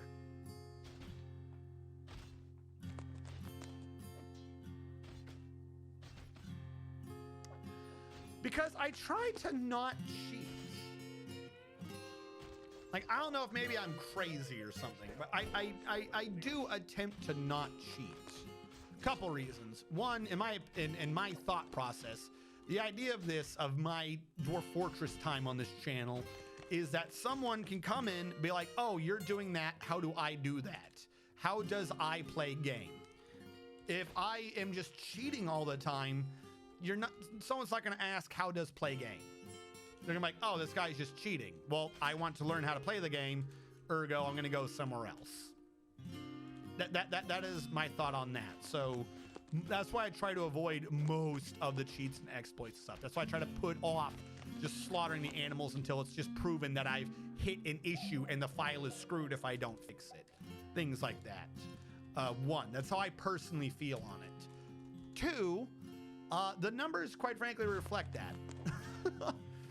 I love you guys. I love your support, but there are viewers out there who are not here necessarily just for RNG strategists.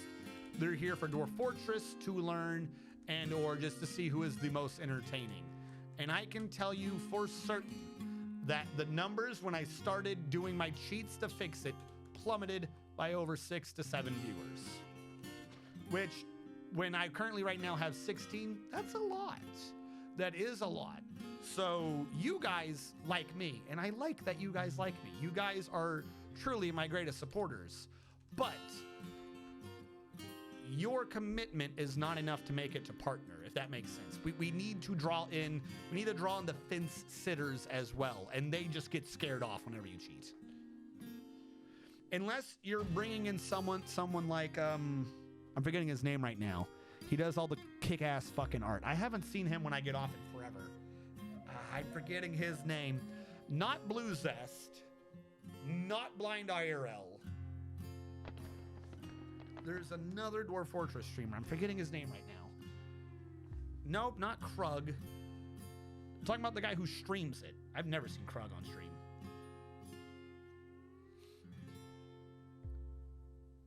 No, Cupo. Thank you, Cupo.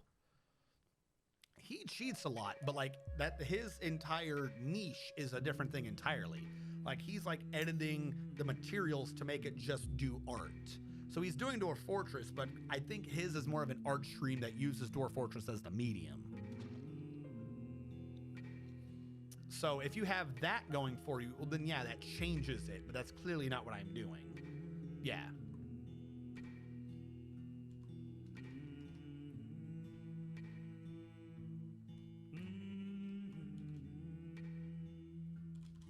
Something went terribly wrong here.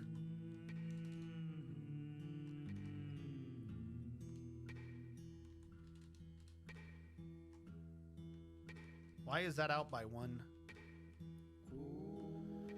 Oh my God. From here, 1, 2, 3, 4.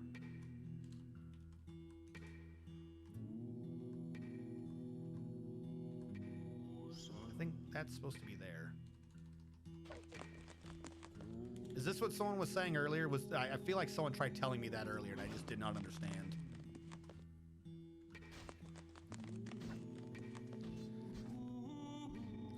What about big collabs or following trends? So yes and no.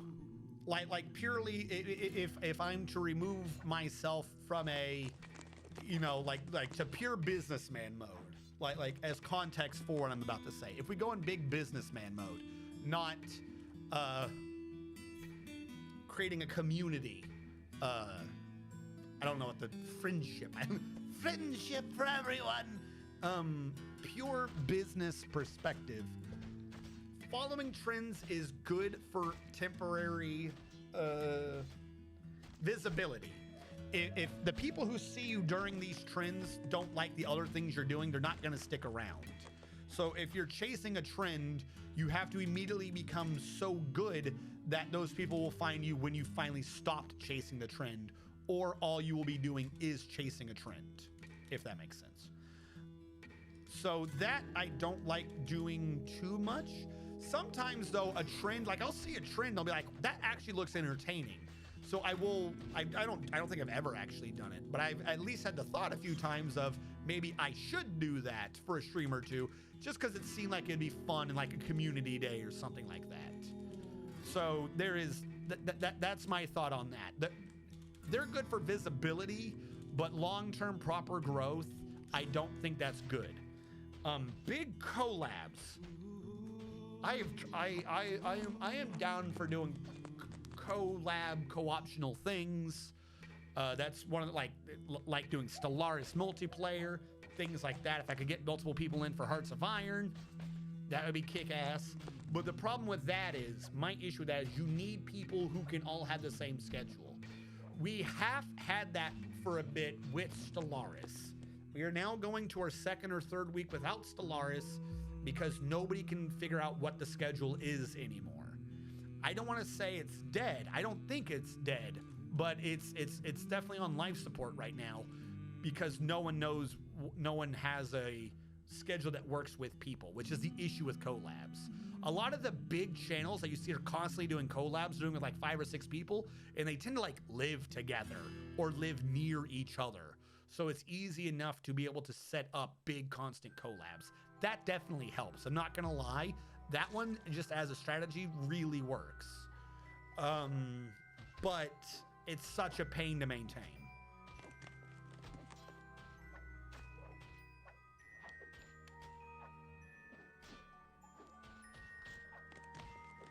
Cat girls equals more viewers. Not untrue. Kawaii anime waifu cat girls bring all the little dirty little boys to the stream yard. True. Terramokes needs to make you an adorable big tittied cat girl for you to just have paste on the screen. So I'm not going to lie. That is not a wrong idea, and I do not disagree with it. I have floated different ideas past him in that regard. I'm a numbers guy. If I see a consistent enough number, but the problem is I don't know how to do that correctly. So I'm working on a couple of ideas with him, but nothing has caused pen to go to paper yet, because it's like, well, how do you do this? How do you do that? Would this work? Would that work? Is this just like YouTube is showing me this and Twitch is showing me that? Is this the thing? So on and so forth. So I'm not going to lie in that regard. The idea of some like fucking anime girl-esque thing for a be right back screen or something is not it's not out of the picture. But what would be thematic to what I'm doing is what I need it to be. I'm not just gonna have fucking anime girl for anime girl. That's insane. It has to still match a theme.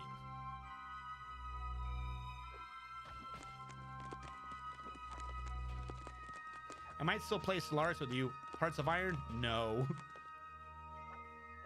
My catboy girlfriend is actually a girl.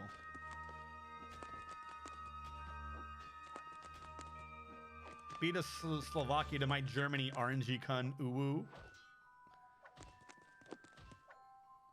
Yes, Radu earlier was doing Stellaris. Radu did do Stellaris today. Just as far as I was aware, it wasn't a multiplayer game.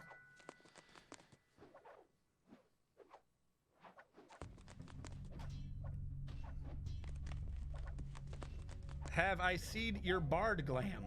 I'm going to say no because I know what you're talking about. Get a busty dwarf girl VTube avatar. No. That I don't think is going to work. Like I said, I've had a few ideas. I have a couple of working ideas right now, but my issue / worry in any of those is if you say it without doing it, someone else who has heard it can then do it. If that, like, I don't want someone to take my idea. And in the realm of like trying to come up with an avatar or something like that, those are actually like that could make or break you.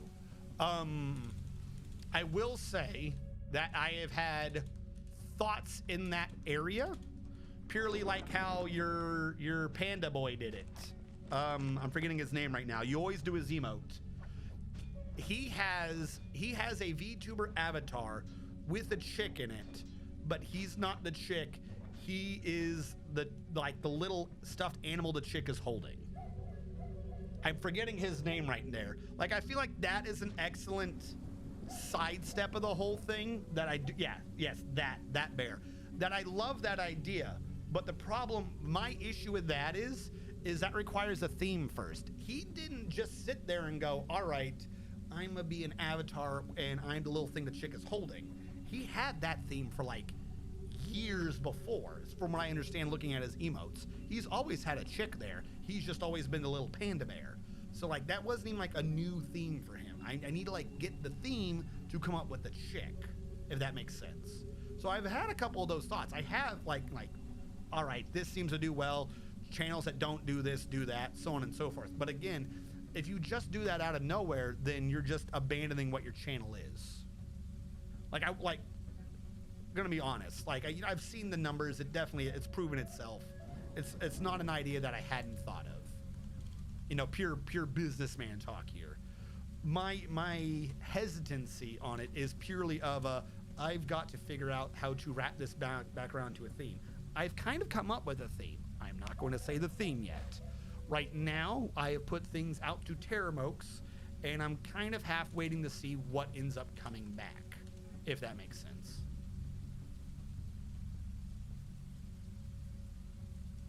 No, Sam said that's fine, and there's also that too. Like, I need it to be a theme for the channel. I don't need it to be I'm a VTuber. But the problem is, Samza, is pure, I almost want to say discoverability. We have someone who used to do Dwarf Fortress videos. He might be streaming right now, called Blue Zest TV. And what he is he is a blue raccoon? I always get his creature wrong. I think he's a blue raccoon. So he streamed for the longest time as a tag of furry. And he got about similar numbers that I get. He's a blue-red panda. That's what it is. No, he is physically blue, but he is a red panda. He is a blue-red panda. So he streamed for the longest time under the tag of furry, and he kind of got the same numbers that I was getting, or that I am getting. However, VTubers started becoming big, and he changed that one tag from furry to VTuber, and the dude now brings in like 105. Now, I'm not saying he doesn't deserve those numbers and he's not a good streamer. Of course not. He's a fantastic streamer. Used to rate him and used to rate me all the time. But his discoverability was far greater by changing one tag. Like, he didn't become that much better of a streamer. He was just already a good streamer. He didn't have the discoverability of it because he was using an incorrect tag. People come on the Twitch and they would just look for the VTuber tag. Not like I said, I'm like pure business talk. There is a ridiculously large amount of people who come on the Twitch. They're not even looking for the game or anything. They're just looking for VTuber. So that got him a lot of discoverability. Now he's doing fantastic. He was already doing great. He was already a great streamer. I'm not saying that he's like, oh, he's, instead of becoming good. He was already good, but he was hampered by the algorithm of Twitch. So I would like to have one purely for that algorithm. I don't necessarily think that, what am I doing? I think that's right. It's not, like I said, I need to come up with a way to do it without it being like, oh, that's what we are. It's a Dwarf Fortress VTuber stream. You know what I'm saying?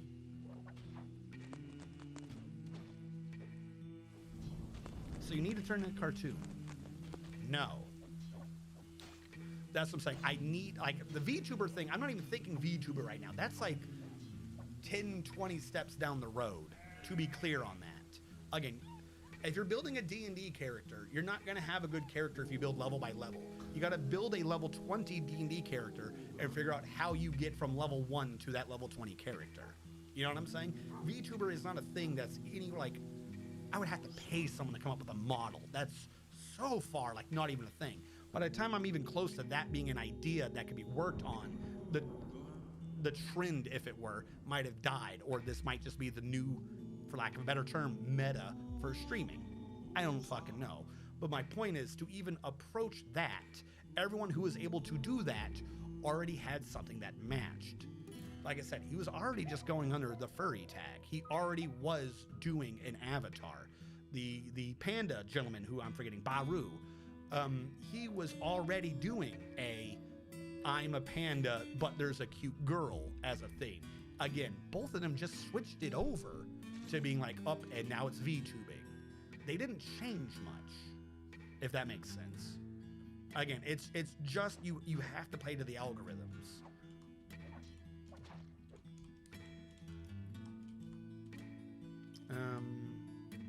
I am going to channel these down.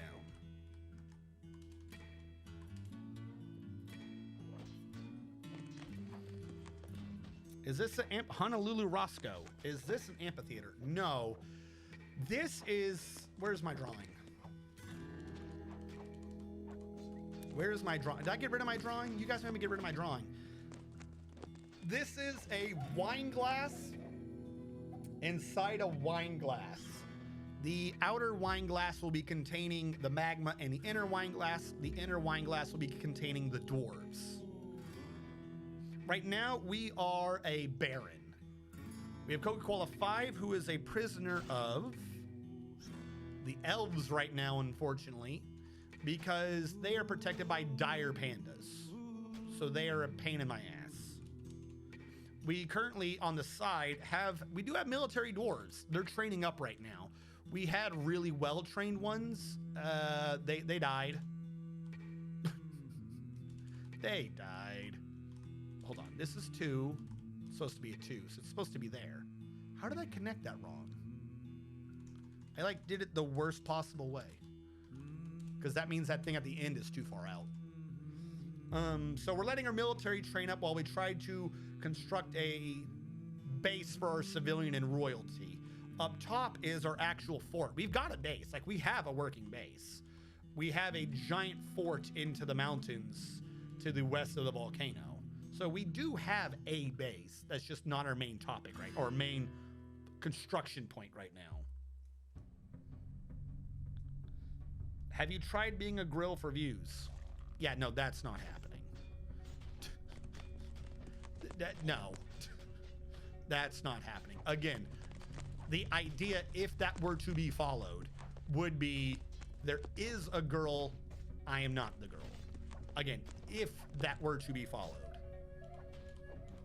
Just because I've thought these business ideas up, so to speak, does not mean that I am doing them. These are just, I sat there, I analyzed it, I was like, if this were to happen, you would need to do that.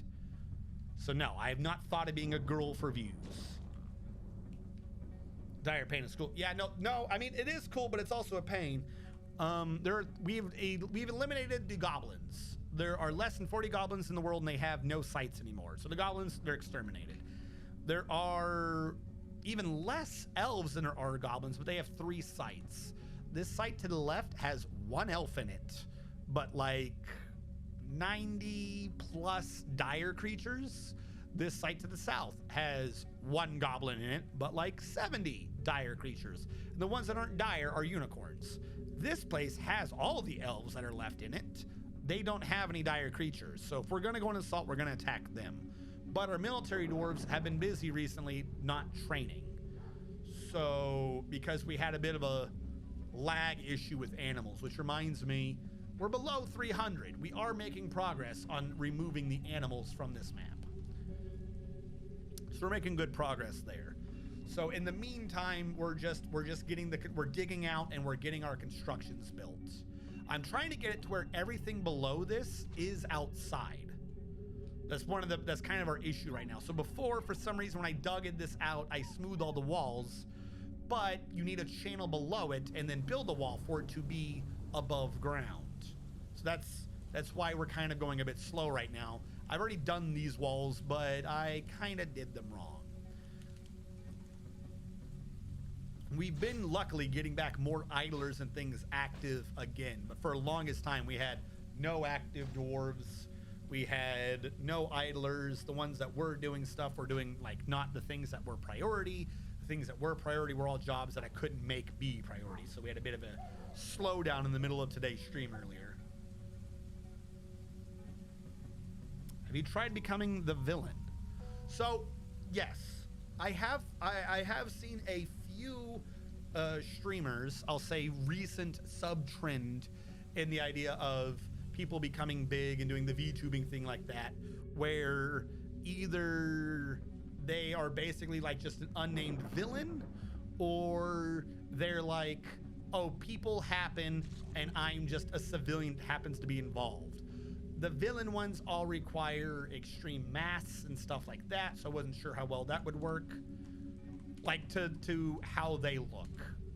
I wasn't sure how that would kind of work with like a D&D RPG aspect. I kind of thought that was a bit iffy. Most of the villain ideas usually revolve around anime slash like more modern ideas, where anyone in fantasy things will have like a crown and stuff, but they're still just, you can see their face and things like that. So that kind of doesn't work too well. And the other one where it's like, well, they're a random person just existing, so to speak. I've seen a few of them, but they only work if someone big has also interacted with them, if that makes sense. So it seems to work, but only if you get lucky. So I'm not sure on that one. And also there's the ones where it's like, you see the ones who are like, I'm a boy, but I have feminine features. Like the ones who keep doing the anime trap one. That's definitely not happening. That is just not one to work, sorry. I know some of you viewers out there are degenerates and the like, but that's not happening on this channel. Hello, Grogran. How are you doing?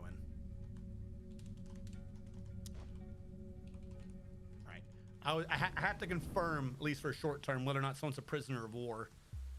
You are alive, Grogran. You're alive and you're not a prisoner of war. You are one of our slaughterhouse employees. Grogran Sarve Shotung. Yeah, you're not dead. Mostly it's just our military dwarves that tend to get killed. We've been on the offense a lot. Like I said, we were on the offense so much we lost our military. Let me bring this up real quick just to check their military skills. It's just easier than even doing labor manager. Enlisted, where are you? I mean, they are starting to get, I don't know why these three aren't, but they are starting to get built up in skills again, so that's good. Our officers are doing fine. Yeah, Fang still needs to work on getting to that last level. He's almost there. 17.3 thousand out of 18,000. He's almost there to becoming legendary, but not quite. And like I said, they're finally, now that I started freeing up time, they're finally getting their training on.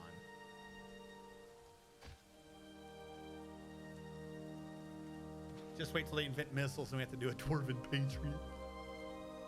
Ah, yes. Clearly, that is the solution.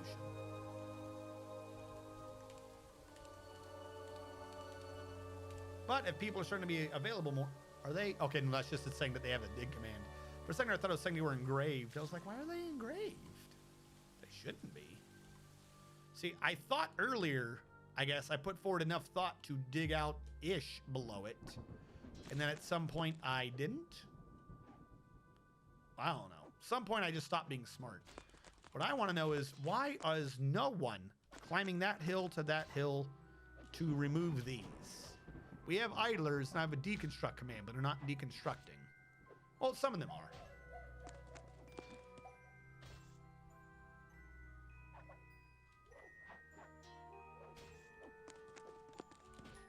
I got confused. Because I'm not supposed to be doing this. Wait, what am I doing? I'm only supposed to have ramps in the primary sides. Why have I gone crazy? Hold on. Why am I crazy? We're not supposed to have diagonals. These ramps are purely here for people to get up and down, not for the internal show.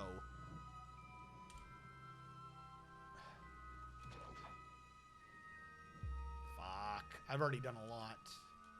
All right, maybe that is what we're doing now. It's not what I intended, but I guess I forgot what I was doing at some point, and now I have a change of plans.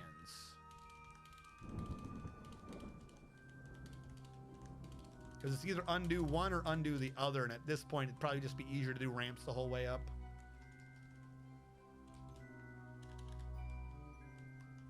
All right. You win this one past me. You win this time.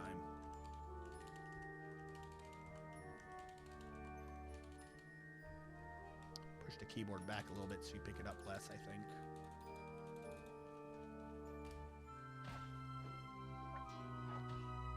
Just wait till the, was AFK big? Did I miss my tomb and statue?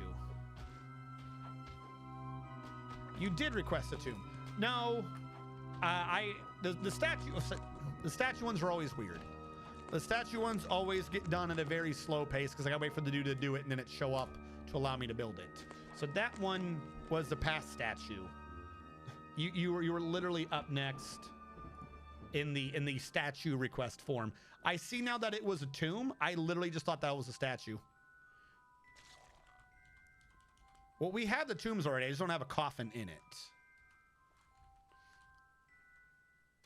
it. Build burial receptacle. There you go. And I need to get you a statue of your dwarf appraising an artifact. Admiral Wiley. I don't think I can do that statue. I do not think that is possible in the Dwarf Fortress statue making system. So first of all, you said you wanted it out of a precious metal. I don't even know what I have for precious metals. So we're gonna have to look into that. The idea of precious might end up being 10. I'm not joking. We don't really have, we have iron here. That's like it. Stocks. Bar. I have black bronze. Silver isn't, I mean, it's precious, but it's used for weapons. It's not, sterling silver kind of is. Nope, not what I wanted to do. Why are you forbidden?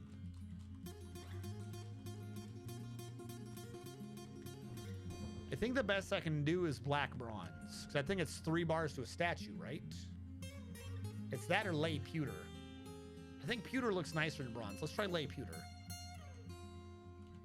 All right, so you want furniture, lay pewter, statue.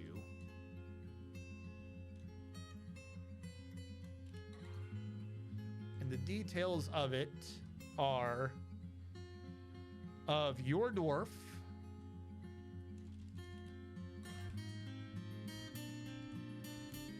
Admiral Wiley, appraising an artifact. What is an artifact we have? Does anyone remember? Because this is going to show every artifact in the game. I think. I know we don't have a bunch of these. No, it won't. I guess it's only artifacts we know of. Do we have an iron spear?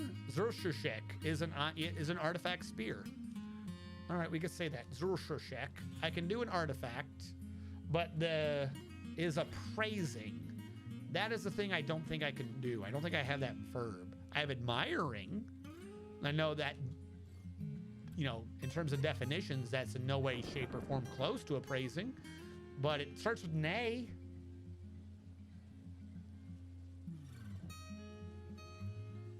That's what I'm saying. Unfortunately, like these right here, these are the verbs I have. This is like one of the shortcomings right now of the game, is there just isn't verbs for statues. There are extra verbs available if I say make the statue related to that person, where the game randomly chooses some event that happens to involve you. It seems to have more verbs in, but I can't choose what that event is. So if I change it to a statue that involves you, it could be like, oh yeah, no, Admiral Wiley's there, and there's a bunch of dwarves placating themselves before him. This relates to when Admiral Wiley became a broker. You know, like just weird nonsense. Yeah, I can do admiring. Admiral Wiley is admiring the Iron Spear. The Nation of Palisades. That we can do.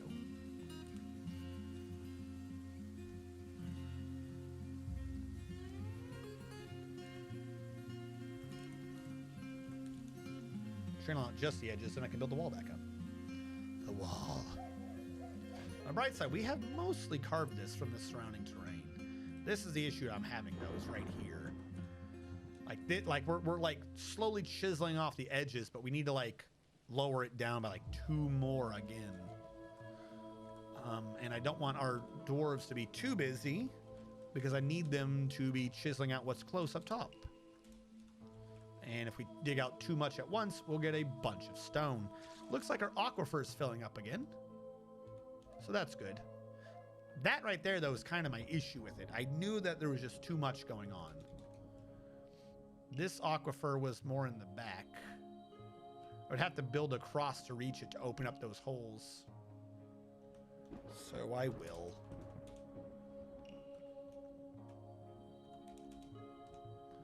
We'll tell them to remove going around the perimeter with a high priority. And then that will create another aquifer that'll allow it to pressure up, at least here, the lower levels faster.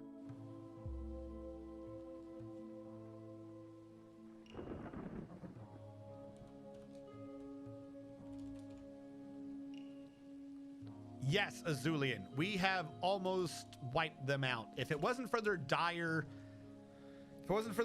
panics, we'd have a much easier time. The goblins are dead, basically. They're extinct. There is no more goblin sites. They are a fallen civilization. There are like 49 goblins left in the map, but they're still here controlled under the humans. So they're vassals to the humans. So when I go to war with the humans, that's when we'll get the goblins. We are at war with the elves. This place has one elf in it, but it has 90 dire creatures, including the very lethal, for some reason, dire panda. That's what's killed like 30 of our dwarves are the dire pandas. This map down here, one elf in it, 80 dire creatures. This map, 42 elves, something like that. No dire creatures. So when our military gets retrained, we're gonna fight off this one. I'm hoping, if nothing else, I can lower it to 3 elves, 1 at each base, because they won't be able to leave their base for fear of it falling to go somewhere else and breed. So that one central location is like the key to making the elves not have a breedable stock anymore. Cam go high? It's probably just how I was sitting. Like sometimes I set it up to me like slouch a little bit. Maybe it likes the forehead. Is it still a bit too high? Because my chin goes down?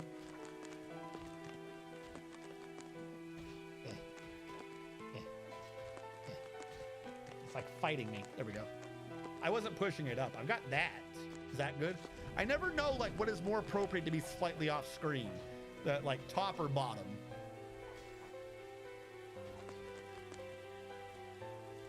Thank you, Oblivion. I always say your name wrong. Oblivion. I think I had an extra I when I said your name. Oblivion. Thank you so much. Do you have dwarves? Azulian and Oblivion. Well, that's a completely understandable string of events you just told me about. What, the elves needing to be killed? We have also killed all of the major beasts. There is no longer rocks. There's no hydras. There's no titans. They're dead. We're in a golden age right now. I wish we weren't. I want this to be the age of dwarves, but it doesn't become the age of dwarves until you have like a super majority or something. 55% of the population of this planet is dwarf right now, or of civilized race. How is this not the age of the dwarf? I don't know. Maybe somehow the amount of sites is calculated. I don't know. So we have to wipe out some like elven sites or something. There is technically a race of kobolds. They are indestructible to our current base. We cannot reach them. The kobolds live on this island over here. We can't reach them. They can't reach us. So no one knows they're there. But Legends mode showed us that they're there. So we know they're there. We just can't do anything. What might happen is if this, like we wipe out the elves and the humans, we can try retiring and making a new base on that island to do like a 1 square away war. Maybe then we'll have pure supremacy, but we're going to have to wait on that.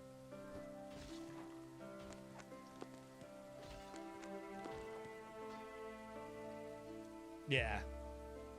That's what I'm hoping, like, because there were quite a few elves, but we brought them down. Like I said, there's less elves than there are goblins. We brought them down. We could probably make a mad push for, we could probably make a mad push for the age of the dwarf if we go to war with humans, since they're the last major numbered race, you know, with 3 digits. But I don't want our civilization to end up screwed right now by warring too many things at once.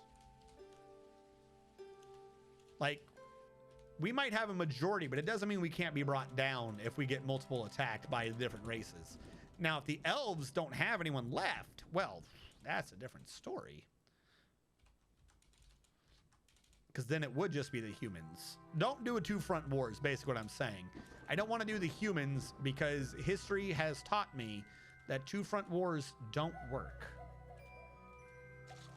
Why does that look wrong?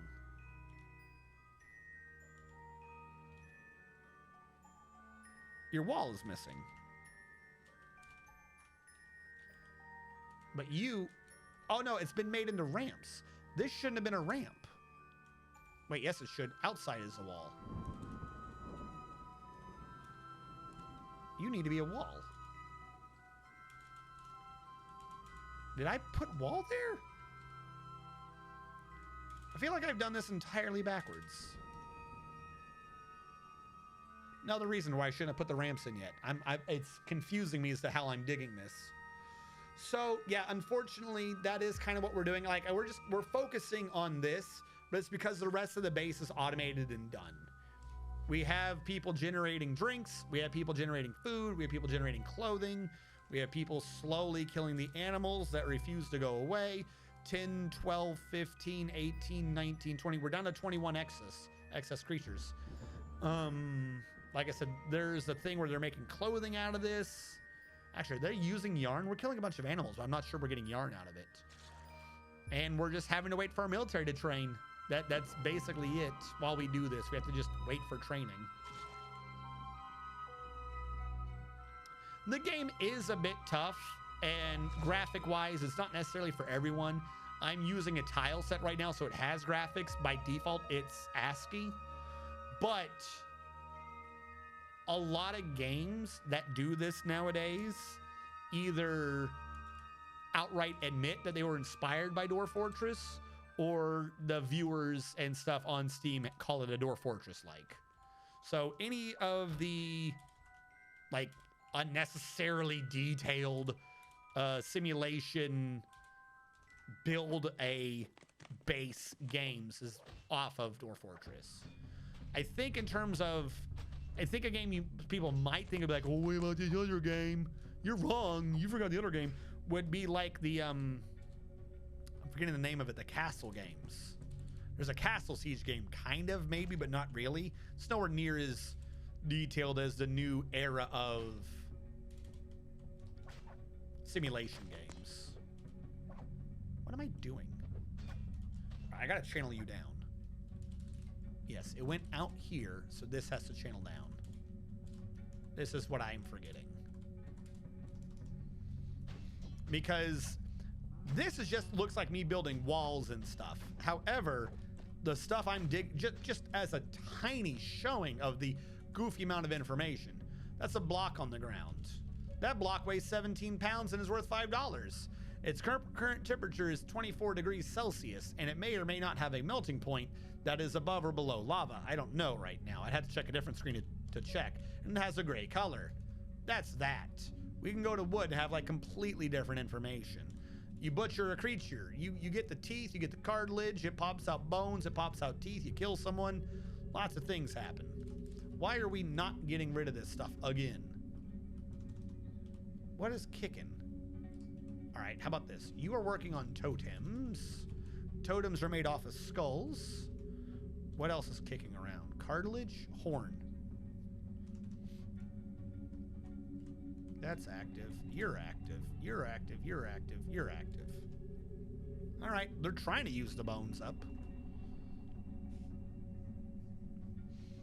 Yeah, no, this is the closest comparison that doesn't do either game any favor is RimWorld. I don't think you can easily compare and contrast RimWorld to Dwarf Fortress. They both have entirely different focuses. But if you've done RimWorld, then this is basically kind of close enough like that. It's just close enough that if you did RimWorld and someone called it Dwarf Fortress, they would be very angry at you. Can you put the bones in the bins? I can, but I will not Samza 339. What I probably need to do is another quantum. I don't like dealing with bins because bins, just the bin system in the game is broken. It just is. It's one of the things that they're going to have to fix for the Steam release.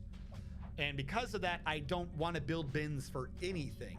So with what bones do, sure, it would be good for them to have bins, possibly, because the issues that arise normally wouldn't likely arise in a refuse pile. Also, refuse piles I don't think do bins, do they?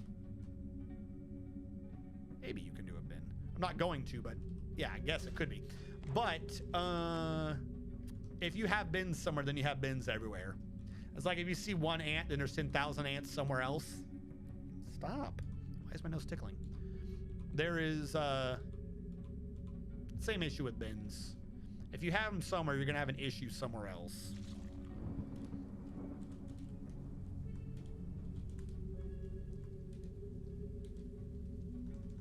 Build the walls that will channel out some more.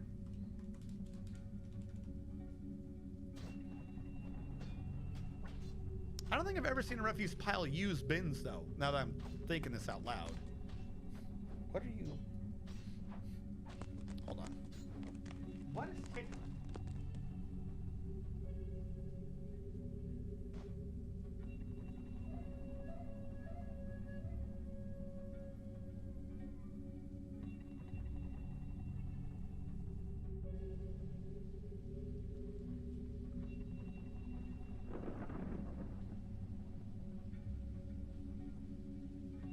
I don't know. Bins are they're mostly for finished goods, but a lot of things go into bins. Food, plants, meat. These are all foodstuffs. Bolts, arrows. A lot of things go into bins. But routinely, it just always causes an issue.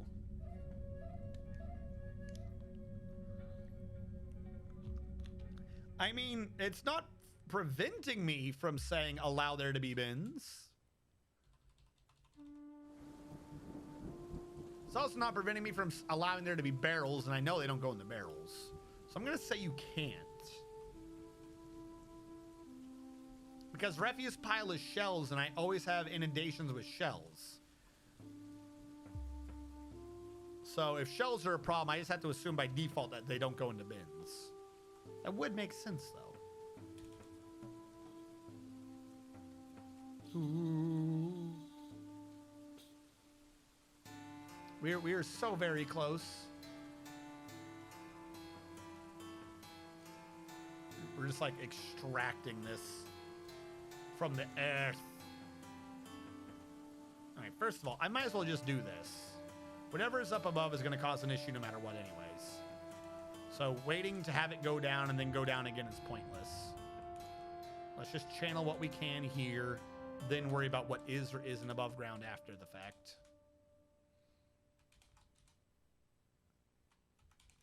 I feel like at this rate we're just creating too many jobs. Start extracting our freaking wine glass from the ground.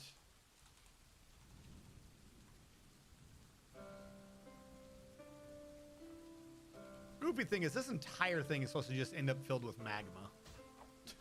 Like this, like we're not even working right now on what the dwarves will be living in. This is the outer wine glass we're just trying to separate from the ground. This is just going to be filled with magma. That's it.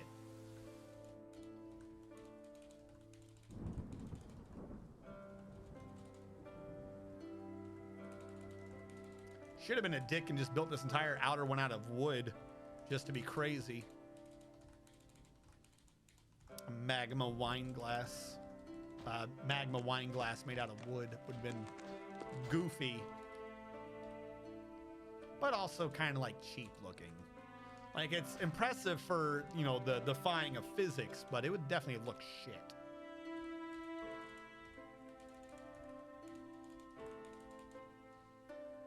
Because everyone knows if you drink wine out of a wooden glass, you look insane. And that's just facts.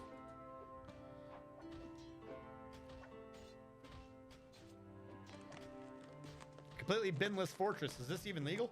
Well, I hope it is, because I don't do them. Like I don't even they happen to exist, but by technical definition, I also don't even do barrels. I do pot. I store everything in pots, not barrels, or I strive to. Now, I do have a few things in bins, because whenever you trade with anyone and you want to buy things in, they always give them to you in bins and barrels.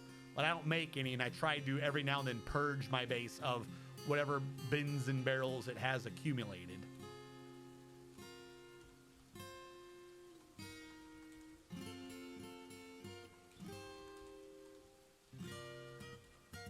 How is this going, by the way?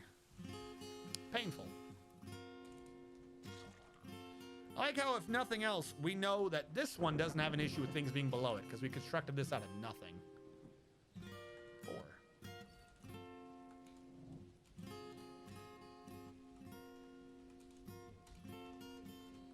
So at some point, we have a layer that's decent. We're gonna have to connect this, though, before I take, like, can you imagine the whole thing just goes, it just goes through all the layers? That would suck. That would be awful. So much crap. So Samza and Azulian, I know and Oblivion, I know some of you guys are new, but like not new. Some of you guys came in with Pathfinder, right? I need to figure out, I need to create like a weird thing on my Discord to be like, what game did you come in at? Jesus Christ. I forgot. I forgot that was even a thing. This will be my second stream, so say I'm a little new. No, that's fine. Ooh, did I channel that? I did. I think I have a weird eclectic, because depending upon, I'm starting to get to a point where depending upon what game I have like I have a core, depending upon what game I have active, I have like different people rotating in and out. And I like organizing things. I'm getting to the point where I want to organize you guys. I want to put you in drawers, make you stack better. You want to see what's in my closet? A little loud reminder. I had muted the stream while I ate. Why did you mute the stream while you ate? Is me talking somehow prevent you from consuming the food? It's a kind of weird statement, I'm not gonna lie. I had to mute the stream while I ate. Why? I think I joined with this for it. I remember a discussion about the shape of the defensive wall, but I also like the Yakuza thing, and I loved FF8. Okay, so yeah, you've been around for a bit then, yeah. Yakuza's slightly temporarily on hiatus, just because we're in the season, we're in the season where like the spooky games and everything has to be done. I have not quit the Yakuza. It's just taken an unfortunate step back.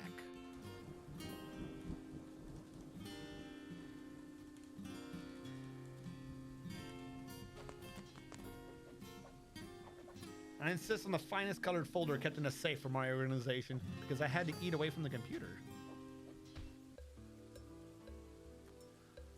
I do have push. All right. Let's see if the chair wants to try to kill me again. Oh, we're at 4 hours anyways. Hold on.